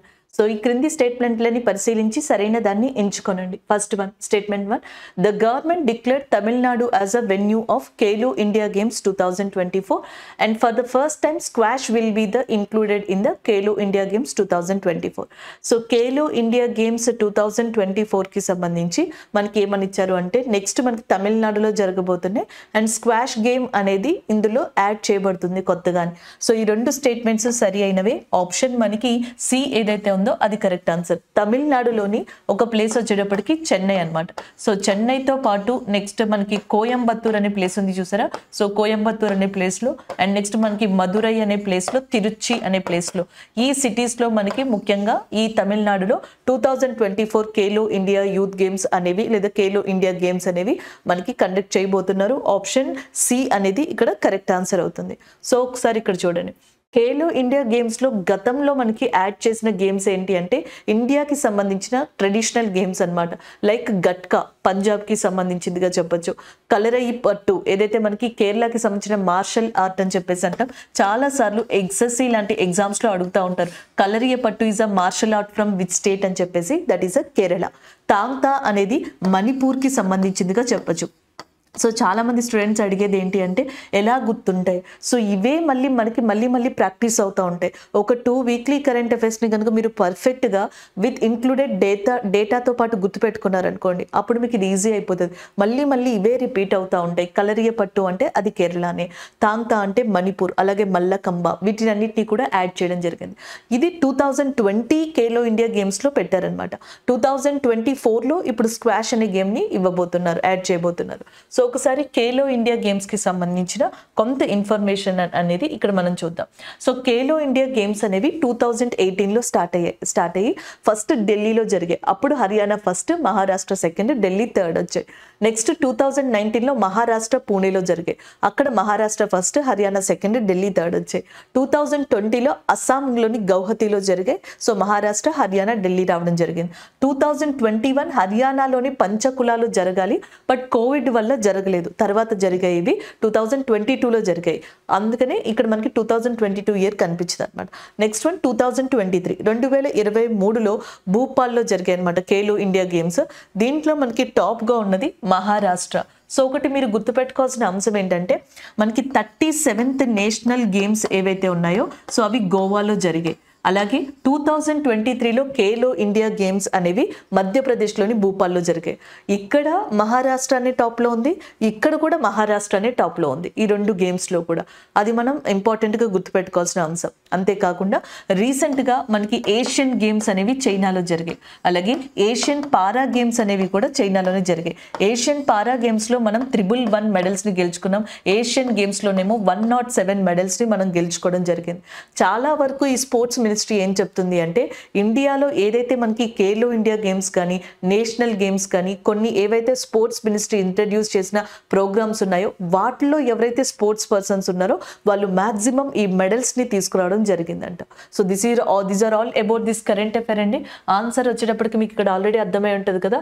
Option మనకి సి ఏదైతే ఉందో అది కరెక్ట్ ఆన్సర్ అవుతుంది. తమిళనాడు యొక్క చీఫ్ మినిస్టర్గా స్టాలిన్, తమిళనాడు యొక్క గవర్నర్గా ఆర్ఎన్ రవి అనే పర్సన్ ఉన్నారు. తమిళనాడులోని కులశేఖర పట్టణం ఏదైతే ఉందో ఇది ఈ సంవత్సరం న్యూస్లో ఉంది. ఎందుకంటే ఇండియాలో మనకి Indian government second space port అనే దాన్ని కులశేఖర పట్టణంలో మనకి తమిళనాడులో తీసుకురాబోతున్నట్టుగా అనౌన్స్ చేయడం జరిగిందనమాట. Kalpakkam is one of the important place for the Tamil Nadu area for scientifical యాక్టివిటీగా చెప్పొచ్చు. తమిళనాడులో ఇంపార్టెంట్గా ఉన్న కోస్టల్ ఏరియా కోరమండల్, అలాగే తమిళనాడులో ఇంపార్టెంట్గా ఉన్న one of the important national park లేదా ఏరియాగా Mudumalai and Guindy national parks ని చెప్పొచ్చు. This is all about this question అండి. సో నెక్స్ట్ వన్ చూడండి. Haryana clinched the top spot, securing total of 105 medals in the Khelo India Para Games 2023, which were concluded in New Delhi. And what is the number of gold medals owned by Haryana? First time India lo manaki Khelo India para games అనేవి జరిగాయి disabled peoples కోసం, దివ్యాంగుల కోసం అని చెప్పి. So దాంట్లో Haryana top రావడం జరిగింది. 105 మెడల్స్ని గెలుచుకోవడం జరిగింది. అయితే ఇప్పుడు ఇక్కడ ఏమని అడుగుతున్నారంటే టోటల్గా గోల్డ్ మెడల్స్ ఎన్ని అని చెప్పేసి అడుగుతున్నారు. సో 45, 20, 40, 25. సో ఆన్సర్ వచ్చేటప్పటికి డైరెక్ట్గా 40 is a correct answer. So Haryana టోటల్గా 105 మెడల్స్ని గెలుచుకుంది. దాంట్లో 40 వచ్చేటప్పటికి గోల్డ్ మెడల్స్ని గెలుచుకోవడం జరిగింది. పారా, ఆర్చరీ, సో ఇలాంటి కైండ్ ఆఫ్ ఏవైతే మనకి స్పోర్ట్స్ ఉన్నాయో వీటిని కూడా మనకి ఈ గేమ్స్ లో ఇంక్లూడ్ చేయడం జరిగింది అనమాట. ఫస్ట్ టైం జరిగింది ఈ సంవత్సరం ఇది మనకి పారా ఖేలో ఇండియా గేమ్స్ అనేవి. అది కూడా మనకి ఢిల్లీలో ఫస్ట్ వెన్యూని ఇవ్వడం జరిగింది అనమాట. సో నెక్స్ట్ చూడండి. పోటీ పరీక్షల్లో విద్యార్థుల సన్నద్ధతను పెంపొందించేందుకు క్రింది వాటిలో ఏ మంత్రిత్వ శాఖ సాతి పోర్టల్ను ప్రారంభించింది?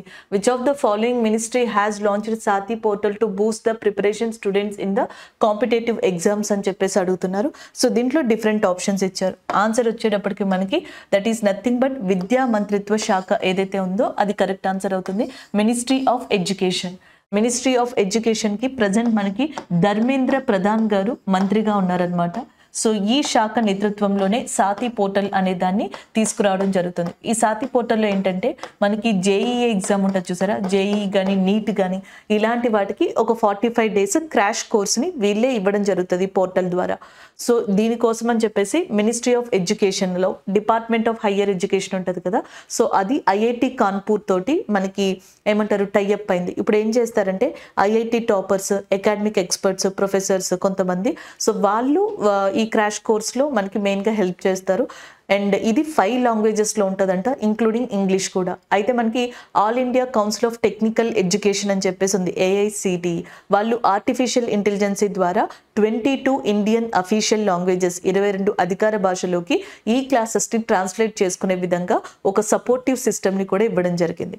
అప్పుడు మనకి ఆప్షన్ బి అనేది కరెక్ట్ ఆన్సర్ అవుతుంది. నెక్స్ట్, స్త్రీ మరియు శిశు అభివృద్ధి మంత్రిత్వ శాఖ. Ministry of women and child డెవలప్మెంట్కి స్మృతి ఇరానీ గారు మినిస్టర్గా ఉన్నారు. ఫినాన్స్ మినిస్ట్రీకి నిర్మలా సీతారామన్ గారు ఉన్నారు, హోమ్ అఫైర్స్ కి అమిత్ షా గారు ఉన్నారు, డిఫెన్స్ మినిస్ట్రీకి రాజ్నాథ్ సింగ్ గారు ఉన్నారు, మినిస్ట్రీ ఆఫ్ రూరల్ డెవలప్మెంట్ కి గిరిరాజ్ సింగ్ గారు, మినిస్ట్రీ ఆఫ్ రూరల్ డెవలప్మెంట్ ఏదైతే ఉందో దానికి మంత్రిగా మనకి గిరిరాజ్ సింగ్ గారు ఉండడం జరిగిందనమాట. సో ఇవి గుర్తుపెట్టుకోవాల్సిన అంశాలు. ఇక్కడ కనుక మనం చూసుకున్నట్టయితే ఇక్కడ చూడండి, సాతి పోర్టల్ కి సంబంధించిన abbreviation self assessment test and help for entrance exam గా చెప్పొచ్చు అనమాట. సో దీనికి సంబంధించి ఖచ్చితంగా ఈ డెఫినేషన్స్ ని అడుగుతారండి, డెఫినేషన్స్ ని చూసుకోండి. సో మనకి self assessment test and help for and entrance exam గా దీన్ని చెప్పొచ్చు అనమాట. IIT Kanpur, ministry of education కి సంబంధించిన డిపార్ట్మెంట్ ఆఫ్ హైయర్ ఎడ్యుకేషన్ దీంతో టైఅప్ అయింది. జేఈ నీట్ లాంటి వాటికి ఇది హెల్ప్ చేస్తుంది. 5 లాంగ్వేజెస్ లో ఉంటాయి ఇంక్లూడింగ్ ఇంగ్లీష్. మిగతా 22 భాషలు ఏవైతే ఉన్నాయో ఇండియాలో అధికారిక భాషలు, వాటికి సంబంధించి ఒక ఆర్టిఫిషియల్ ఇంటెలిజెన్సీ టూల్ ని ట్రాన్స్లేషన్ కోసం all India council of technical education అనేది ప్రొవైడ్ చేయడం జరుగుతుంది అనమాట. లాస్ట్ టైం మనకి న్యూ ఎడ్యుకేషన్ పాలసీ వచ్చినప్పుడు నిష్ఠా నిపుణ్ లాంటివి వచ్చాయన్నమాట. అప్పుడు ఆ నిష్ఠా నిపుణ్ ఎబ్రివేషన్స్ ని చెప్పమని చాలా ఎగ్జామ్స్ లో మనకి ఆప్షన్స్ లో ఇవ్వడం జరిగింది. అలాగే ఇప్పుడు సాతి పోర్టల్లో కూడా సేమ్ ఇదే క్వశ్చన్ ఇవ్వచ్చు, లేదా దీని ఎబ్రివేషన్ ఏదైతే ఉందో సో దాన్ని కూడా అడగచ్చు. ఎంట్రన్స్ ఎగ్జామ్ అని చెప్పేసి మీకు ఆల్రెడీ గుర్తుంటుంది. సో వీటికి సంబంధించినవి ఒకసారి చూసుకోండి. సో నెక్స్ట్ వన్ చూడండి, త్రిభువన్ విశ్వవిద్యాలయం దాని స్నాతకోత్సవ వేడుకకు 26,000 మంది హాజరై ప్రపంచంలోని రికార్డుని నెలకొల్పింది. ఈ విశ్వవిద్యాలయం ఎక్కడ ఉంది అని చెప్పేసి అడుగుతున్నారు. Tribhuvan university sets a world record and with 26,000 attends at its convocation ceremony and this university is located it Uttar Pradesh, Sri Lanka, Maharashtra and Nepal. So answer వచ్చేటప్పటికి Nepal is a correct answer. Option D is a correct one. Nepal యొక్క capital వచ్చేటప్పటికి కాఠ్మాండుగా ఉంది, అది ఒకటి గుర్తుపెట్టుకోవచ్చు. నేపాల్ యొక్క prime minister present మనకి పుష్ప కమల్ దాహల్ ఉన్నారు. సో మనకి పుష్ప కమల్ దాహల్ ఎవరైతే ఉన్నారో సో ఆయన నేపాల్ యొక్క ప్రైమ్ మినిస్టర్ గా ఉన్నారు, అది ఒకటి గుర్తుపెట్టుకోవచ్చు. కాఠ్మండు క్యాపిటల్. నేపాల్ కి ఇండియాకి మధ్యలో ఉన్న ఎక్సర్సైజ్ ని సూర్య కిరణ్ యుద్ధ విన్యాసం అంటారని చెప్పేసి నేను చెప్పాను. ఈ సంవత్సరం 2023లో దీని యొక్క 17th ఎడిషన్ అనేది మనకి ఇండియాలోనే జరిగింది. ఇండియాలో ఉత్తరాఖండ్ లోని పితోర్గర్ ఏరియా అని చెప్పేసి ఉంది. సో ఈ పితోర్గర్ ఏరియాలో ఈ ఎక్సర్సైజ్ ఇండియన్ ఆర్మీకి నేపాల్ ఆర్మీకి మధ్యలో జరిగింది అనమాట. This is all about this question అండి. ఆప్షన్ డి ఏదైతే ఉందో అది కరెక్ట్ ఆన్సర్. ఆల్రెడీ శ్రీలంకకి సంబంధించిన ఎక్సర్సైజ్ గురించి మనకు తెలుసు, దాన్ని డిస్కస్ చేసుకోవడం కూడా జరిగింది. సో నెక్స్ట్ క్వశ్చన్ చూడండి, భారతదేశంలో ఇండస్ట్రియల్ కారిడార్ డెవలప్మెంట్ కోసం $250 మిలియన్ రుణంపై భారతదేశం క్రింది వాటిలో ఏ బ్యాంక్ తో సంతకం చేసింది? So India with which of the following bank has sign a loan agreement of $250 million for industrial corridor development in India. So first మనం ఇక్కడ గుర్తుపెట్టుకోవాల్సింది ఏంటంటే ఇండియా ఎవరితో ఒప్పందం చేసుకున్నది అనేది ఇంపార్టెంట్. సో ఆన్సర్ వచ్చేటప్పటికి ఆసియా అభివృద్ధి బ్యాంక్, ఏషియన్ డెవలప్మెంట్ బ్యాంక్ ఉంది చూసారా, సో దీంతో ఇండియా టైఅప్ అయింది, ఒప్పందం కుదుర్చుకుంది. సో ఏ కాన్సెప్ట్ కి సంబంధించింది అనేది సెకండ్ క్వశ్చన్ పడే ఛాన్స్ ఉంది. ఇండస్ట్రియల్ కారిడార్ డెవలప్మెంట్ కోసం అని చెప్పేసి ఈ ఒప్పందం అనేది జరిగింది, మెమరెండం. సో ఎంత ఇన్వెస్ట్మెంట్ ఇక్కడ అంటే $250 మిలియన్. ఎంత లోన్ అంటే $250 మిలియన్ ని ఏషియన్ డెవలప్మెంట్ బ్యాంక్ ఇప్పుడు ఎవరికి ఇవ్వబోతుంది? ఇండియాకి. దేనికి అంటే ఇండస్ట్రియల్ కారిడార్ డెవలప్మెంట్ అని చెప్పి గుర్తుపెట్టుకోండి. ఇలాగా మనకి మార్చి ఈ క్వశ్చన్స్ ని అడగడం జరుగుతుంది. ఏషియన్ డెవలప్మెంట్ బ్యాంక్ యొక్క హెడ్ క్వార్టర్స్ అనేది మనకి ఏ కంట్రీలో ఉందంటే ఫిలిప్పైన్స్ కంట్రీలో ఉందన్నమాట. ఫిలిప్పైన్స్ మనకి ఏషియన్ సమిట్ లో వన్ ఆఫ్ ద మెంబర్ గా ఉంది. Association of south east Asian nations అని చెప్పేసి అంటాం. ఇందులో Cambodia, Laos, Brunei, Myanmar, Thailand, Indonesia and Philippines లాంటి కంట్రీలు మెంబర్స్ గా ఉన్నాయి. ఇందులో ఇండియా మెంబర్ కాదు.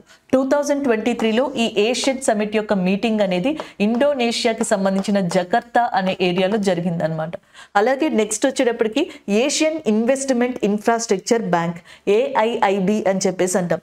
దీని యొక్క హెడ్ క్వార్టర్స్ చైనాలోని బీజింగ్ అనే ప్రాంతంలో లొకేట్ అయి ఉందన్నమాట. And the next one world bank. World bank యొక్క హెడ్ క్వార్టర్స్ అండ్ IMF యొక్క హెడ్ క్వార్టర్స్ ఈ రెండు కూడా వాషింగ్టన్ DCలోనే లొకేట్ అయి ఉన్నాయి. అలాగే నెక్స్ట్ మనకి బ్రిక్స్ సమిట్ అని చెప్పేసి ఉంది. Brazil, Russia, India, China, south Africa, వీటిని బ్రిక్స్ అంటాం. 2023లో బ్రిక్స్ యొక్క సమిట్ అనేది సౌత్ ఆఫ్రికాలోనే జరిగింది. ఈ బ్రిక్స్ కంట్రీస్ అన్ని కలిసి న్యూ డెవలప్మెంట్ బ్యాంక్ అనే దాన్ని ఏర్పరచుకున్నాయి. దీని యొక్క హెడ్ క్వార్టర్స్ చైనాలోని షాంఘైలో ఉంది. ఈ న్యూ డెవలప్మెంట్ బ్యాంక్ లో బ్రిక్స్ కంట్రీసే కాకుండా ఈజిప్ట్ కంట్రీ కూడా వన్ ఆఫ్ ద మెంబర్ గా ఉంది. Egypt is not a member of BRICS, but Egypt కూడా వన్ ఆఫ్ ద మెంబర్ గా ఉంది. ఈజిప్ట్ తో పాటుగా నెక్స్ట్ మనకి ఉరుగ్వే అనే ఇంకొక కంట్రీ ఏదైతే ఉందో అది కూడా దీంట్లో మెంబర్ గా ఉంది. సో ఇలా కొన్ని కంట్రీస్ బ్రిక్స్ కాని ఏవైతే ఉన్నాయో అవి కూడా దీంట్లో మనకి మెంబర్స్ గా ఉండడం జరిగింది. ఇలాంటి వాటి గురించి మనం తెలుసుకోవాలి. వరల్డ్ బ్యాంక్ కి ఆల్రెడీ మనం చాలా సార్లు చెప్పుకున్నాం, ప్రెసిడెంట్ గా అజయ్ బాంగన్ అనే పర్సన్ ఉన్నారు. మల్టీనేషనల్ బ్యాంక్స్ కి సంబంధించి రిఫార్మ్స్ కోసం అని చెప్పేసి ఇప్పుడు వరల్డ్ బ్యాంక్ ఒక కమిటీని కూడా ఏర్పాటు చేయబోతుంది. అది మనకి న్యూస్ లో వచ్చింది. G20 ప్రెసిడెన్సీ తర్వాత ఈ multinational development banks MDB reforms కి సంబంధించి ఒక డిస్కషన్ రావడం జరిగింది. సో దీనివల్ల వరల్డ్ బ్యాంక్ ఇది తీసుకోవడం జరిగింది డెసిషన్. నెక్స్ట్ IMF కి సంబంధించిన హెడ్ గా క్రిస్టలీనా జార్జివా అనే పర్సన్ మనకి హెడ్ గా ఉండడం జరిగింది అనమాట. రాసెఫ్ మనకి న్యూ డెవలప్మెంట్ బ్యాంక్ కి హెడ్ గా ఉన్నారు. So this is all about this current affair అండి, ఇలా గుర్తుపెట్టుకోండి. అలాగే ఈజిప్ట్ ఉంది చూసారా, ఈజిప్ట్ కి సంబంధించిన ప్రెసిడెంట్ గా మనకి అబ్దుల్ ఫత్ అల్ సిసి గారిని చెప్పడం జరుగుతుంది. ఈయన తిరిగి మళ్ళీ ఈజిప్ట్ కి ప్రెసిడెంట్ గా ఎంపికయ్యారు. ఈ సంవత్సరం మనకి జాన్ 26 రిపబ్లిక్ డే కి సంబంధించిన గెస్ట్ గా రావడం జరిగింది. ఈజిప్ట్ యొక్క క్యాపిటల్ గా కైరో ఉంది. Israel and as well as Hamas కి సంబంధించిన ఇష్యూస్ వచ్చినప్పుడు ఈజిప్ట్ కూడా వార్తల్లోకి రావడం జరిగింది. కాబట్టి ఇది గుర్తుపెట్టుకోవడం చాలా మంచిది. సో నెక్స్ట్ వన్ చూడండి, క్రింది వాటిలో ఏ రాష్ట్రంలో భారత వైమానిక దళం స్వదేశీయంగా అభివృద్ధి చేసిన మనకి సమర్ అనే ఎయిర్ డిఫెన్స్ క్షిపణి వ్యవస్థని విజయవంతంగా ప్రయోగించింది అని చెప్పేసింది. So in which of the following state Indian air force successfully test fired and indigenously developed air defence missile system named Samar అని చెప్పేసి ఉంది. మనకి రీసెంట్ గా ఆంధ్రప్రదేశ్లోని సూర్యలంక అనే ప్లేస్ ఏదైతే ఉందో అక్కడ అస్త్రశక్తి అనే దాన్ని మనకి కండక్ట్ చేయడం జరిగిందనమాట. ఈ అస్త్రశక్తి అనే దాన్ని ఎయిర్ ఫోర్స్ కి సంబంధించిన ఒక ఇంపార్టెంట్ ఈవెంట్ గా చెప్తున్నారు. ఈ అస్త్రశక్తి ఈవెంట్ లోనే మనకి సమర్ అనే మిసైల్ ని కూడా ఒకసారి టెస్ట్ చేయడం జరిగింది. అప్పుడు ఆన్సర్ ఏమవుతుందండి, option A C is a correct answer, Andhra Pradesh. Especially Andhra Pradesh లో ఏ ప్లేస్ అంటే సూర్యలంకగా చెప్పొచ్చు. సో ఇది గుర్తు పెట్టుకోవాల్సి ఉంటుంది. అలాగే ఒకసారి ఇక్కడ చూడండి, అండ్ మనకి సమర్ అనే దానికి ఏమంటారు డెఫినేషన్ వచ్చేటప్పటికి surface to air missile for assured retaliation అని చెప్పేసి ఉంటుంది, ఎబ్రివేషన్ అనమాట. సమర్ అనే దానికి abbreviation surface to air missile for assured retaliation గా చెప్పడం జరుగుతుంది. ఇది ఒక short range missile, surface to air అనమాట. సో ఎగ్జాక్ట్ గా ఇది టెస్ట్ చేసినప్పుడు యాక్యురేట్ గా టార్గెట్స్ ని రీచ్ అవడం జరిగింది అన్నట్టు కూడా చెప్పడం జరిగింది. ఎయిర్ ఫోర్స్ డే అనేది October 8న ఇండియాలో మనకి నిర్వహించడం జరుగుతుంది. October 8 Indian air force day గా చెప్పొచ్చు అనమాట. మనకి ఎయిర్ మార్షల్ గా విఆర్ చౌదరి గారు ఉన్నారు. VR Chaudhari present air marshal of India గా ఉన్నారు. October 8 air force day. Air power beyond boundaries, air power beyond boundaries అనేది ఏమంటారు ఈ సంవత్సరం ఇండియన్ ఎయిర్ ఫోర్స్ డే యొక్క థీమ్ గా కూడా ఉందన్నమాట. సో మనకి ఆప్షన్ సి అనేది కరెక్ట్ ఆన్సర్ అవుతుంది. ఇప్పటికే మన దగ్గర డిఫరెంట్ కైండ్ ఆఫ్ మిసైల్స్ ఉన్నాయి. లైక్ మనకి వచ్చేటప్పటికి పృథ్వీ అనే మిసైల్ ఉంది మన దగ్గర. అలాగే నెక్స్ట్ అగ్ని అనేది ఉంది. నెక్స్ట్ మనకి త్రిశూల్ అనేది ఉంది. నెక్స్ట్ నాగ్, ఇవన్నీ కూడా ఉన్నాయి. Nag anti tank guided missile. Even Russia India develop చేసిన బ్రహ్మోస్ అనే ఇంపార్టెంట్ మిసైల్ అనేది కూడా ఉంది. అయితే ఇండియా తన సొంత టెక్నాలజీతో తయారు చేసిన ఏదైతే మనకి సమర్ అనే మిసైల్ అనేది ఉందో surface to air short range missile, దీనిని సూర్యలంకలోని అస్త్రశక్తి ఈవెంట్ లో సక్సెస్ఫుల్ గా ప్రయోగించడం జరిగింది. ఆన్సర్ వచ్చేటప్పటికి option C is a correct answer అవుతుంది. సో నెక్స్ట్ క్వశ్చన్ చూడండి, తాజాగా కేరళ ప్రభుత్వ ఉద్యోగి షేక్ హసన్ ఖాన్ విన్సన్ పర్వతాన్ని అధిరోహించారు. ఈ పర్వతం ఏ ఖండం యొక్క ఎత్తైన శిఖరం అని చెప్పేసి అడుగుతున్నారు. Recently Kerala government employee Sheikh Hasan Khan has climbed Mount Vinson and it is the highest peak of which of the following continent. So options లో మనకి డిఫరెంట్ ఆప్షన్స్ ఇచ్చారు. Asia, Africa, Australia, Antarctic. So Antarctic ఏరియాకి సంబంధించిన ఏదైతే మౌంట్ విన్సన్ అనే peak ఉందో so దాన్ని అధిరోహించారు, క్లైమ్ చేశారు కేరళకి సంబంధించిన గవర్నమెంట్ ఎంప్లాయీ అయిన షేక్ హసన్ ఖాన్ గారు. షేక్ హసన్ ఖాన్ గారు కి 36 ఇయర్స్ అంట. ఆయన 36 ఇయర్స్ ఏజ్ లో ఇలా అధిరోహించడం 5th పీక్ గా చెప్తున్నారు. ఇప్పుడు మౌంట్ విన్సన్ అనేది క్లెయిమ్ చేశారు కదా మనకి అంటార్కిటికాలో, సో ఇది 5వదిగా చెప్తున్నారు. అంతకు ముందర ఆసియాలోనే అత్యంత ఎత్తైన శిఖరమైన మౌంట్ ఎవరెస్ట్, ఇది మనకి నేపాల్లో ఉంది. దీన్ని కూడా ఆయన అధిరోహించడం జరిగింది, క్లెయిమ్ చేశారు. అలాగే నెక్స్ట్ ఆఫ్రికాకి సంబంధించిన కీలీ మంజారో అనేది ఏదైతే ఉందో, సో దీన్ని కూడా ఆయన అధిరోహించడం జరిగింది. అండ్ దాంతో పాటుగా మనకి నార్త్ అమెరికాలో ఉన్న మౌంట్ డెనాలి అనేది ఏదైతే ఉందో, సో దీన్ని కూడా ఆయన అధిరోహించడం జరిగింది. ఎవరెస్ట్ కావచ్చు, Kilimanjaro, Denali. And next Europe కి సంబంధించి ఏదైతే ఎల్బ్రస్, మౌంట్ ఎల్బ్రస్ అనేది ఉందో, సో దీన్ని కూడా ఆయన క్లెయిమ్ చేయడం జరిగింది. Everest, Kilimanjaro, Denali and Elbrus. ఇప్పుడు 5th వన్ వచ్చేటప్పటికి మౌంట్ విన్సన్ గా చెప్తున్నారు, which is located in Antarctic area. Option D అనేది మనకు అక్కడ కరెక్ట్ ఆన్సర్ అవుతుందండి. సో నెక్స్ట్ ఇది చూడండి. In 29th Kolkata international film festival 2023 and which of the following film won prestigious Golden Royal Bengal Tiger Award for the best film category?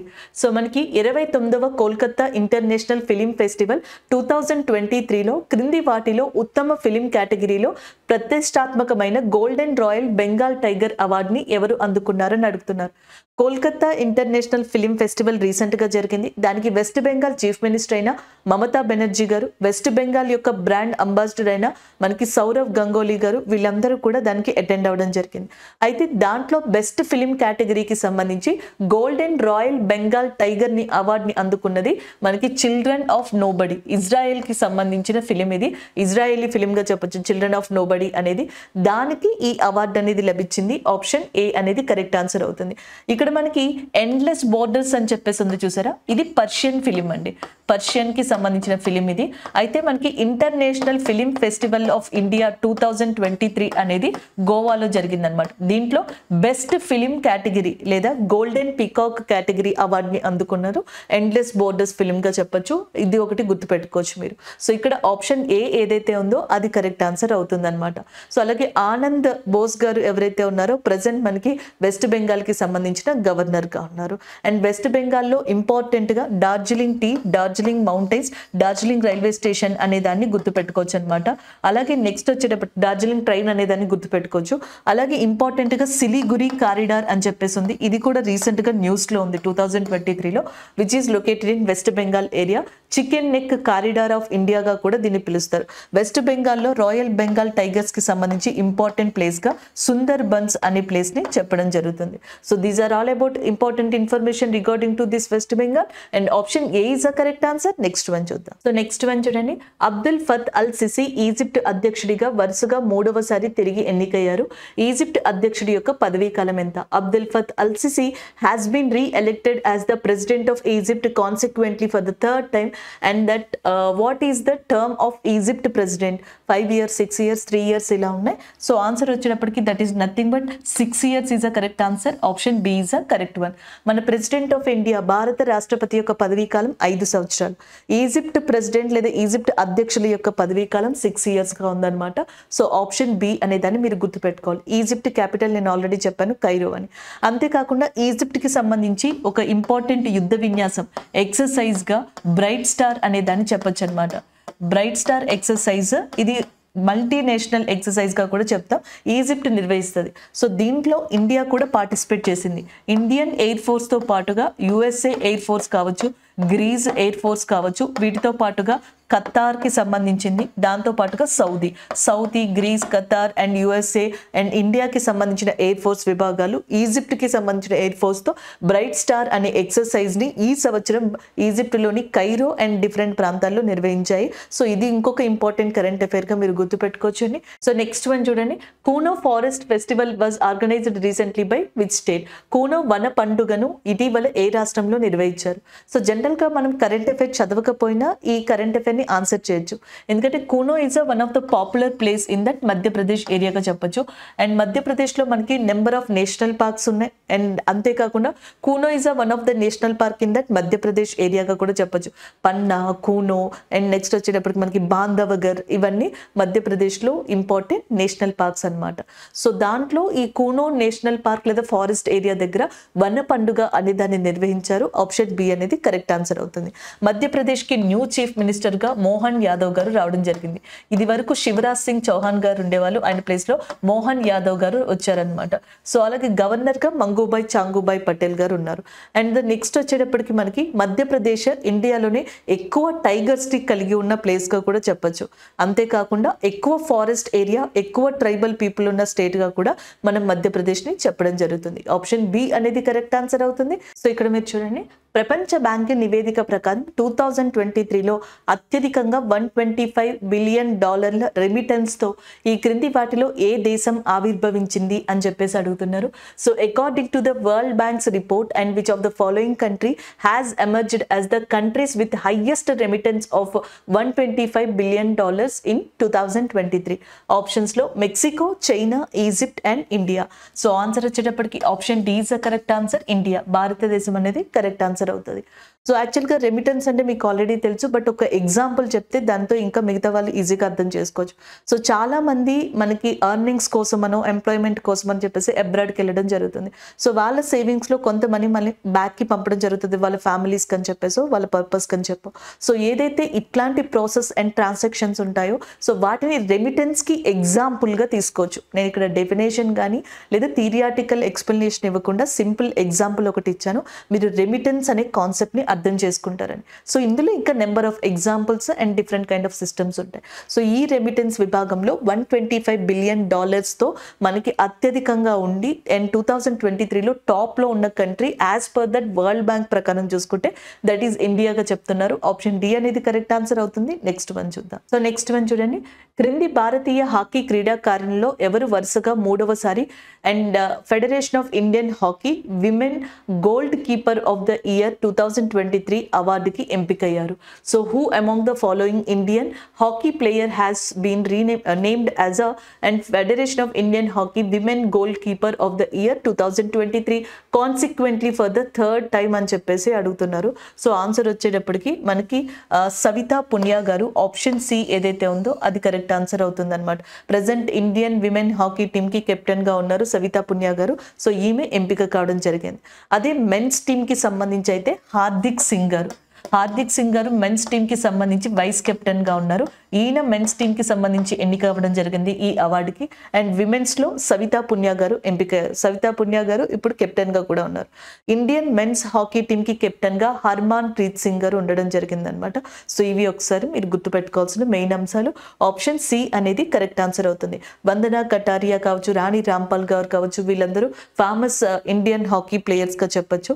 అంతేకాదు వందనా కటారియా గారు వచ్చేటప్పటికి ఉత్తరాఖండ్ కి సంబంధించిన పర్సన్ ఈమె. సో ఉత్తరాఖండ్ లో వన్ ఆఫ్ ద బెస్ట్, ఆ స్టేట్ నుంచి వచ్చిన one of the best player గా కూడా చెప్పొచ్చు. ఉత్తరాఖండ్ లోని చాలా స్కీమ్స్ ఇంక్లూడింగ్ బేటీ బచావో బేటీ పడావో లాంటి వాటికి కూడా ఆమె అంబాసిడర్ గా ఉన్నారు ఉత్తరాఖండ్ లో. సో ఇలా మనం చెప్పుకోవడం జరుగుతుందండి. Option C is the correct answer, Savita Punia గారు. సో నెక్స్ట్ వన్ చూడండి, ministry of sports has announced national sports award 2023 to that how many sports persons will be conferred with Arjuna award for the year 2023. So క్రీడా మంత్రిత్వ శాఖ జాతీయ క్రీడా అవార్డుని 2023లో ప్రకటించింది. ఇందులో 2023 సంవత్సరానికి అర్జున అవార్డుని ఎంతమంది క్రీడాకారులకి ప్రదానం చేశారు అని చెప్పేసి ఇక్కడ అడుగుతున్నారు. ఆప్షన్స్లో 28, 27, 26, 24 ఉన్నాయి. సో ఆన్సర్ వచ్చేటప్పటికి 26 is a correct answer. Option C ఏదైతే ఉందో ఇది కరెక్ట్. 26 మందికి 2023లో అర్జున అవార్డ్ అనే దాన్ని ప్రకటించారు. ఇప్పుడు ఈ నేషనల్ స్పోర్ట్స్ అవార్డు ఉంది కదా, దీంట్లో కేటగిరీస్ ఉంటాయి. సో హైయెస్ట్ కొన్ని కేటగిరీస్ వచ్చేటప్పటికి ధ్యాన్ చంద్ ఖేల్ రత్న అవార్డు అని చెప్పేసి ఉంది, ఇది ఇద్దరికి ఇచ్చారనమాట. సో అలాగే నెక్స్ట్ వచ్చేటప్పటికి ద్రోణాచార్య అవార్డు, ఇది కోచ్కి ఇవ్వడం జరుగుతుంది. అలాగే నెక్స్ట్ వచ్చేటప్పటికి అర్జున అవార్డ్స్ అనేవి ఉన్నాయి, ఇది ఒక కేటగిరీగా చెప్పొచ్చు. అలాగే మౌలానా అబుల్ కలాం ఆజాద్కి సంబంధించిన ట్రోఫీ అవార్డు అనేది ఒకటి ఉంది. ఈ ట్రోఫీ అవార్డుని గురునానక్ యూనివర్సిటీ అందుకోవడం జరిగింది. గురునానక్ యూనివర్సిటీ ఫస్ట్ ప్లేస్లో ఉంది. అండ్ సెకండ్ ప్లేస్లోకి వచ్చేటప్పటికి మనకి లవ్లీ ప్రొఫెషనల్ యూనివర్సిటీ పంజాబ్కి సంబంధించింది ఉంది. అండ్ థర్డ్ ప్లేస్లోకి వచ్చేటప్పటికి మనకి కురుక్షేత్ర యూనివర్సిటీ హర్యానాకి సంబంధించింది ఉందన్నమాట. సో మనకి Guru Nanak, lovely professional and Kurukshetra universities first, second, third ప్లేస్లో మౌలానా అబుల్ ట్రోఫీ ఏదైతే ఉందో, అబుల్ కలాం ట్రోఫీ, దీన్ని అందుకోవడం జరిగింది. ఇంకా లైఫ్ టైమ్ అచీవ్మెంట్ అవార్డ్స్ ఇలాంటి కేటగిరీస్ కూడా ఉన్నాయి. అయితే ఇక్కడ అర్జున అవార్డ్ కేటగిరీ అడిగారు కాబట్టి టోటల్గా 26 మెంబర్స్కి ఈ అవార్డు అనేది ఇటీవల ప్రకటించడం జరిగింది. అండ్ నెక్స్ట్ ధ్యాన్ చంద్ ఖేల్ రత్న అవార్డుని బ్యాడ్మింటన్లో 4 years యొక్క కాంట్రిబ్యూషన్కి గాను ఇద్దరికి ఇవ్వడం జరిగింది. ఒకటి శ్రీ రంకిరెడ్డి సాత్విక్ సాయిరాజ్, ఇంకొకటి చంద్రశేఖర్ శెట్టికి ఇది ఇవ్వడం జరిగింది అనమాట. ఏదైతే ధ్యాన్ చంద్ ఖేల్ రత్న అవార్డు ఉందో అది. ద్రోణాచార్య అవార్డు సో కోచ్కి ఇస్తారు కదా. రెజ్లింగ్లో మనకి లలిత్ కుమార్ గారికి ఇవ్వడం జరిగింది. చెస్లో రామచంద్రన్ రమేష్ గారికి ఇవ్వడం జరిగింది. అండ్ నెక్స్ట్ మహావీర్ ప్రసాద్ సైనికి అథ్లెటిక్స్లో ఇవ్వడం జరిగింది. నెక్స్ట్ శివేంద్ర సింగ్ గారికి హాకీలో ఇచ్చారు. గణేష్ ప్రభాకర్ గారికి మనకి మల్లకంబ ఏదైతే ఉందో సో దాంట్లోకి ఇవ్వడం జరిగింది అనమాట. ఇది మనం కొంతవరకు ఇక్కడ డిస్కస్ చేయదగ్గ టాపిక్ అండి. ఆప్షన్ సి అనేది కరెక్ట్ ఆన్సర్ అవుతుంది. సో నెక్స్ట్ క్వశ్చన్ చూడండి. ఇటీవల భారత ఉపరాష్ట్రపతి జగదీప్ ధాన్కర్ క్రింది వాటిలో ఏ రాష్ట్రంలో అంతర్జాతీయ గీతా మహోత్సవ్ని ప్రారంభించారు? Recently vice president of India Jagdeep Dhankhar has inaugurated international Gita Mahotsav in which of the following state? Gujarat, Uttar Pradesh, Maharashtra, Haryana. So answer వచ్చేటప్పటికి Haryana is the correct answer. Option D is the correct one. హర్యానాలోని కురుక్షేత్ర అనే ప్లేస్ ఉంది కదా, హిస్టారికల్ ఇంపార్టెన్స్. ఈ కురుక్షేత్ర ప్లేస్లో మనకి ఇంటర్నేషనల్ గీతా మహోత్సవ్ అనే దాన్ని వైస్ ప్రెసిడెంట్ ఆఫ్ ఇండియా చేతుల మీదుగా మనకి స్టార్ట్ చేశారు. అయితే ఈ ఫెస్టివల్లో సంత్ సమ్మేళన్ అనేది కూడా ప్రారంభించారు. సో దీంట్లో మనకి ఈ ఫెస్టివల్లోను సంత్ సమ్మేళనంలో కూడా మినిస్ట్రీ ఆఫ్ హోమ్ అఫైర్స్ యొక్క మినిస్టర్ ఎవరైతే మనకి హోంశాఖ మంత్రిగా ఉన్నారో అమిత్ షా, ఆయన కూడా పార్టిసిపేట్ చేయడం జరిగింది. అలాగే హర్యానా చీఫ్ మినిస్టర్ అయిన మనోహర్ లాల్ ఖట్టర్ గారు కూడా సో దీంట్లో పార్టిసిపేట్ చేశారు. హర్యానా యొక్క గవర్నర్ గా బండారు దత్తాత్రేయ గారు ఉన్నారు. సో ఇది దానికి సంబంధించిన ఇంపార్టెంట్ ఇన్ఫర్మేషన్ గా చెప్పొచ్చు. ఆప్షన్ డి ఏదైతే ఉందో అది కరెక్ట్ ఆన్సర్ అవుతుంది. సో నెక్స్ట్ వన్ చూడండి. క్రింది వారిలో జైలు మరియు దిద్దుబాటు సేవలకి డైరెక్టర్ జనరల్ పాత్రని ఎవరు స్వీకరించారు అని చెప్పేసి అడుగుతున్నారు. So who among the following is assumed the role of director general of prisons and correctional services? So మనకి డైరెక్టర్ జనరల్గా ప్రిజన్ అండ్ కరెక్షనల్ సర్వీసెస్కి ఎవరు అపాయింట్ అయ్యారు? Option A Sameer Shah. Doctor Sameer Shah గారు బీబీసీకి న్యూ చైర్మన్గా అపాయింట్ అవ్వడం జరిగింది. బ్రిటిష్ బ్రాడ్కాస్టింగ్ కార్పొరేషన్గా దీన్ని చెప్పొచ్చు అనమాట, బీబీసీ అనే దాన్ని. సో దీనికి న్యూ చైర్మన్గా సమీర్ షా గారు అపాయింట్ అయ్యారు. నెక్స్ట్ వన్ మహేశ్వర్ దయాల్ గారు ఎవరైతే ఉన్నారో so Maheshwar Dayal appointed as a new director general of prisons and correctional services of India. So option B అనేది కరెక్ట్ ఆన్సర్ అవుతుంది. అండ్ నెక్స్ట్ వచ్చేటప్పటికి దినేష్ కే త్రిపాఠి గారు. సో ఈయన వచ్చేటప్పటికి నావీ స్టాఫ్ ఉంది కదా, దీనికి సంబంధించి వైస్ చైర్మన్ గా అపాయింట్ అవ్వడం జరిగింది అనమాట, వైస్ అడ్మిరల్ గా. సో ఆప్షన్ సి అక్కడ సరిపోతుంది. కెప్టెన్ శివా చౌహాన్ గారు సియాచిన్ గ్లేషియర్ లో అపాయింట్ అయిన ఫస్ట్ విమెన్ ఆఫీసర్ ఆఫ్ ఇండియాగా కూడా చెప్పొచ్చు అనమాట. సియాచిన్ గ్లేషియర్ భారతదేశం పాకిస్తాన్ మధ్యలోనే ప్రపంచంలోనే అత్యంత ఎత్తైన యుద్ధ భూమిగా పేరుగాంచింది. The world's highest war battle which is known as the Siachen glacier between India and Pakistan. In that place captain Shiva Chauhan is a first person and who appointed as a women officer గా కూడా చెప్పొచ్చు అనమాట. సో అది ఇక్కడ మనకి మెయిన్ థింగ్. ఆప్షన్ బి అనేది ఇక్కడ correct answer అవుతుంది. నెక్స్ట్ వన్ చూద్దాం. సో నెక్స్ట్ వన్ చూడండి. క్రింది వాటిలో ఏ వ్యాధిని అరికట్టడానికి మణిపూర్ సాన్స్ ప్రచారాన్ని 2023-24 ప్రారంభించింది? So Manipur recently launched sands campaign and 2023-24 and to curb which of the following disease. So sands అనే క్యాంపెయిన్ ఏదైతే ఉందో ఈ సాన్స్ అనే క్యాంపెయిన్ ని సో మనకి మణిపూర్ స్టార్ట్ చేసింది. ఇది దేని నివారణ కోసం అని చెప్పేసి అడుగుతున్నారు. Sickle cell anaemia. Sickle cell anaemia అంటే సో జనరల్ గా మన బాడీలో ఉన్న రెడ్ బ్లడ్ సెల్స్ ఏవైతే ఉంటాయో సో అవి యాక్చువల్గా అటాక్ కి గురి అయ్యి మనకి క్షీణించిపోతాయి అనమాట. సో అలాంటి వాటిని అలాంటి కైండ్ ఆఫ్ డిసీజ్ ని సికిల్ సెల్ ఎనీమియాగా పిలుస్తారు. And the next one malaria, pneumonia, cholera. So answer వచ్చేటప్పటికి pneumonia is a correct answer. So option C ఏదైతే ఉందో అది కరెక్ట్ ఆన్సర్ అవుతుంది అనమాట. న్యూమోనియాని అరికట్టడానికి మణిపూర్ రీసెంట్ గా సాన్స్ అనే క్యాంపెయిన్ ని లాంచ్ చేసింది. Social awareness and actions to neutralise న్యూమోనియాగా చెప్పొచ్చు అనమాట. సో అది దాని ఎబ్రివేషన్. ఆప్షన్ సి అనేది కరెక్ట్ ఆన్సర్ అవుతుంది ఇక్కడ. సో మలేరియాకి సంబంధించి ఈ సంవత్సరం 3 countries WHO world health organisation నుంచి ఫ్రీ సర్టిఫికేషన్ ని పొందాయి. అందులో ఒకటి మనకి అజర్బైజాన్ అనే కంట్రీ కంట్రీ ఒకటి ఉంది, దాంతో పాటుగా నెక్స్ట్ వచ్చేటప్పటికి మనకి తజికిస్తాన్ కంట్రీ ఒకటి ఉంది, దాంతో పాటుగా బెలైజ్ అని చెప్పేసి సెంట్రల్ అమెరికాకి సంబంధించిన కంట్రీ. ఈ మూడు కూడా మనకి వరల్డ్ హెల్త్ ఆర్గనైజేషన్ నుంచి ఫ్రీ సర్టిఫికేషన్ అనేవి పొందాయి, మలేరియా ఫ్రీ సర్టిఫికేషన్. ఈ సాన్స్ అనే దానికి నేను ఇక్కడ ఎబ్రివేషన్ రాశాను, ఒకసారి మీరు చూసుకోవచ్చు. Social awareness and actions of neutralise pneumonia అనేది దానికి సంబంధించిన ఎబ్రివేషన్ అన్నమాట. అలాగే నెక్స్ట్ వరల్డ్ హెల్త్ డే అనేది వచ్చేటప్పటికి ఎవ్రీ ఇయర్ కూడా మనకి ఏప్రిల్ 7th నిర్వహించడం జరుగుతుంది వరల్డ్ హెల్త్ ఆర్గనైజేషన్ యొక్క ఆధ్వర్యంలో. WHO యొక్క హెడ్ క్వార్టర్స్ జెనీవాలో ఉంది. Tedros Adhanom present president of World health Organization గా ఉన్నారు. హెల్త్ ఫర్ ఆల్ అనేది ఈ సంవత్సరం హెల్త్ డేకి సంబంధించిన థీమ్ లేదా ఇతివృత్తాంతంగా ఉంది. అండ్ ఇండియాకి సంబంధించి హెల్త్ మినిస్టర్గా మన్సుఖ్ మాండవ్య గారు ఉన్నారు. This is all about this current affair అండి. సో నెక్స్ట్ వన్ చూడండి. Recently World health Organization has officially added noma disease to tropically neglected diseases list. So this bacterial infection will infect to which part of human body. So ఇటీవల ప్రపంచ ఆరోగ్య సంస్థ అధికారికంగా నోమా వ్యాధిని tropical neglected diseases జాబితాలో చేర్చింది. ఈ బ్యాక్టీరియల్ ఇన్ఫెక్షన్ మానవ శరీరంలో ఎక్కడ సోకుతుంది అని చెప్పేసి అడిగారు. లైక్ బ్రెయిన్ కా, లేకపోతే నెక్స్ట్ లంగ్స్ కా, హార్ట్ కా, మౌత్ అండ్ ఫేస్ కా అని. సో జనరల్ గా మనకి మౌత్ అండ్ ఫేస్, నోరు మరియు మొహం ఉంది చూసారా, సో దీని ద్వారా ఈ వ్యాధి అనేది స్ప్రెడ్ అవుతుంది అంట.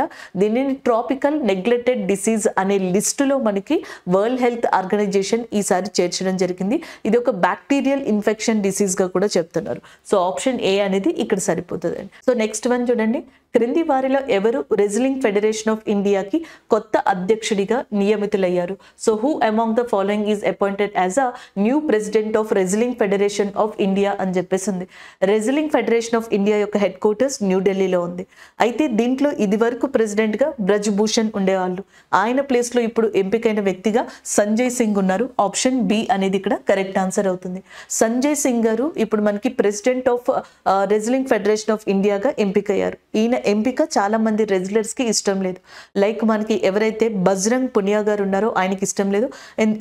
In the sense Bajrang Punia గారు కావచ్చు, సాక్షి మాలిక్ గారు కావచ్చు, వినేష్ ఫోగట్టా గారు కావచ్చు, ఇలాంటి వాళ్ళు ఎవరైతే ఉన్నారో వీళ్ళందరూ కూడా గత కొద్ది కాలం నుంచి ఈ రెజ్లింగ్ ఫెడరేషన్ ఆఫ్ ఇండియాకి సంబంధించి కొన్ని కంప్లైంట్స్ ఉన్నాయి, కొన్ని ఇష్యూస్ ఉన్నాయని చెప్పేసి సో పోరాటం చేస్తున్నారు, ఫైట్ చేస్తున్నారు. ఈ నేపథ్యంలో ఆ ఫైట్ లో ఇండైరెక్ట్ గా మనకి సపోర్టర్స్ గా ఉన్న లేదా ఇండైరెక్ట్ గా వ్యక్తులుగా ఉన్న వాళ్ళలో సంజయ్ సింగ్ గారు ఒకళ్ళని ఇప్పుడు ఆయన అపాయింట్ అవ్వడం అనేది అది కరెక్ట్ కాదన్నట్టుగా ఈ ప్లేయర్స్ మాట్లాడుతున్నారు. అంతేకాదు బజరంగ్ పునియా గారికి 2019లో పద్మ అవార్డు అనేది లభించింది. అది ఆయన తిరిగి వెనక్కి ఇచ్చేయనున్నారు, దాన్ని అనౌన్స్ చేశారు కూడా. సాక్షి మాలిక్ గారు ప్రముఖ రెజ్లర్ ఇండియాకి సంబంధించి ఆమె ఇక మీదట రెజ్లింగ్ గేమ్ ని ఆడను, ఇంకా క్విట్ చేస్తాను అని కూడా ఆమె చెప్పడం జరిగింది. సో ఇలాంటి ఇష్యూస్ అన్ని ఇప్పుడు ప్రజెంట్ జరుగుతున్నాయి. బీబీసీకి న్యూ చైర్మన్ గా సమీర్ షా అపాయింట్ అయ్యారని ఇప్పుడే మనం డిస్కస్ చేసుకోవడం జరిగింది. Uma Shekhar, she a first women అన్నమాట. International institution of unification of private law. So international institution of unification of private law అని చెప్పేసి దీని యొక్క హెడ్ క్వార్టర్స్ రోమ్లో ఉందన్నమాట. అండ్ ఈ సంస్థలోని గవర్నింగ్ కౌన్సిల్కి ఎంపికైన ఫస్ట్ ఇండియన్ విమెన్ ఎవరు అంటే ఉమాశేఖర్ గారుగా చెప్పొచ్చు అనమాట. This is all about this current affair అండి. Option B is the correct answer. Next one చూద్దాం. నెక్స్ట్ వన్ చూడండి.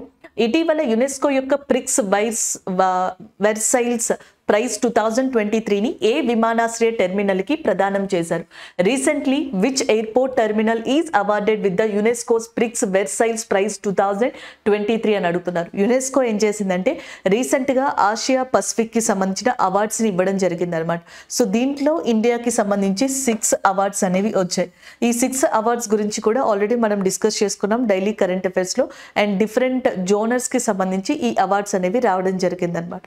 అయితే ఇందులో ఇంకొకటి స్పెషల్ ప్రైజ్ అంటే మనకి ఇక్కడ ఇచ్చారు చూసారా, ప్రిక్స్ వెర్సైల్స్ ప్రైజ్ అని చెప్పేసి దీన్ని మనకి బెంగళూరు ఇంటర్నేషనల్ ఎయిర్పోర్ట్ లేదా కెంపగౌడ్ ఇంటర్నేషనల్ ఎయిర్పోర్ట్లోని టెర్మినల్ 2 ఏదైతే ఉందో దానికి సంబంధించి ఇవ్వడం జరిగిందనమాట. ఆ టెర్మినల్కి అది ఒక most beautiful terminal in the world కింద కూడా పేరు పొందింది అంట.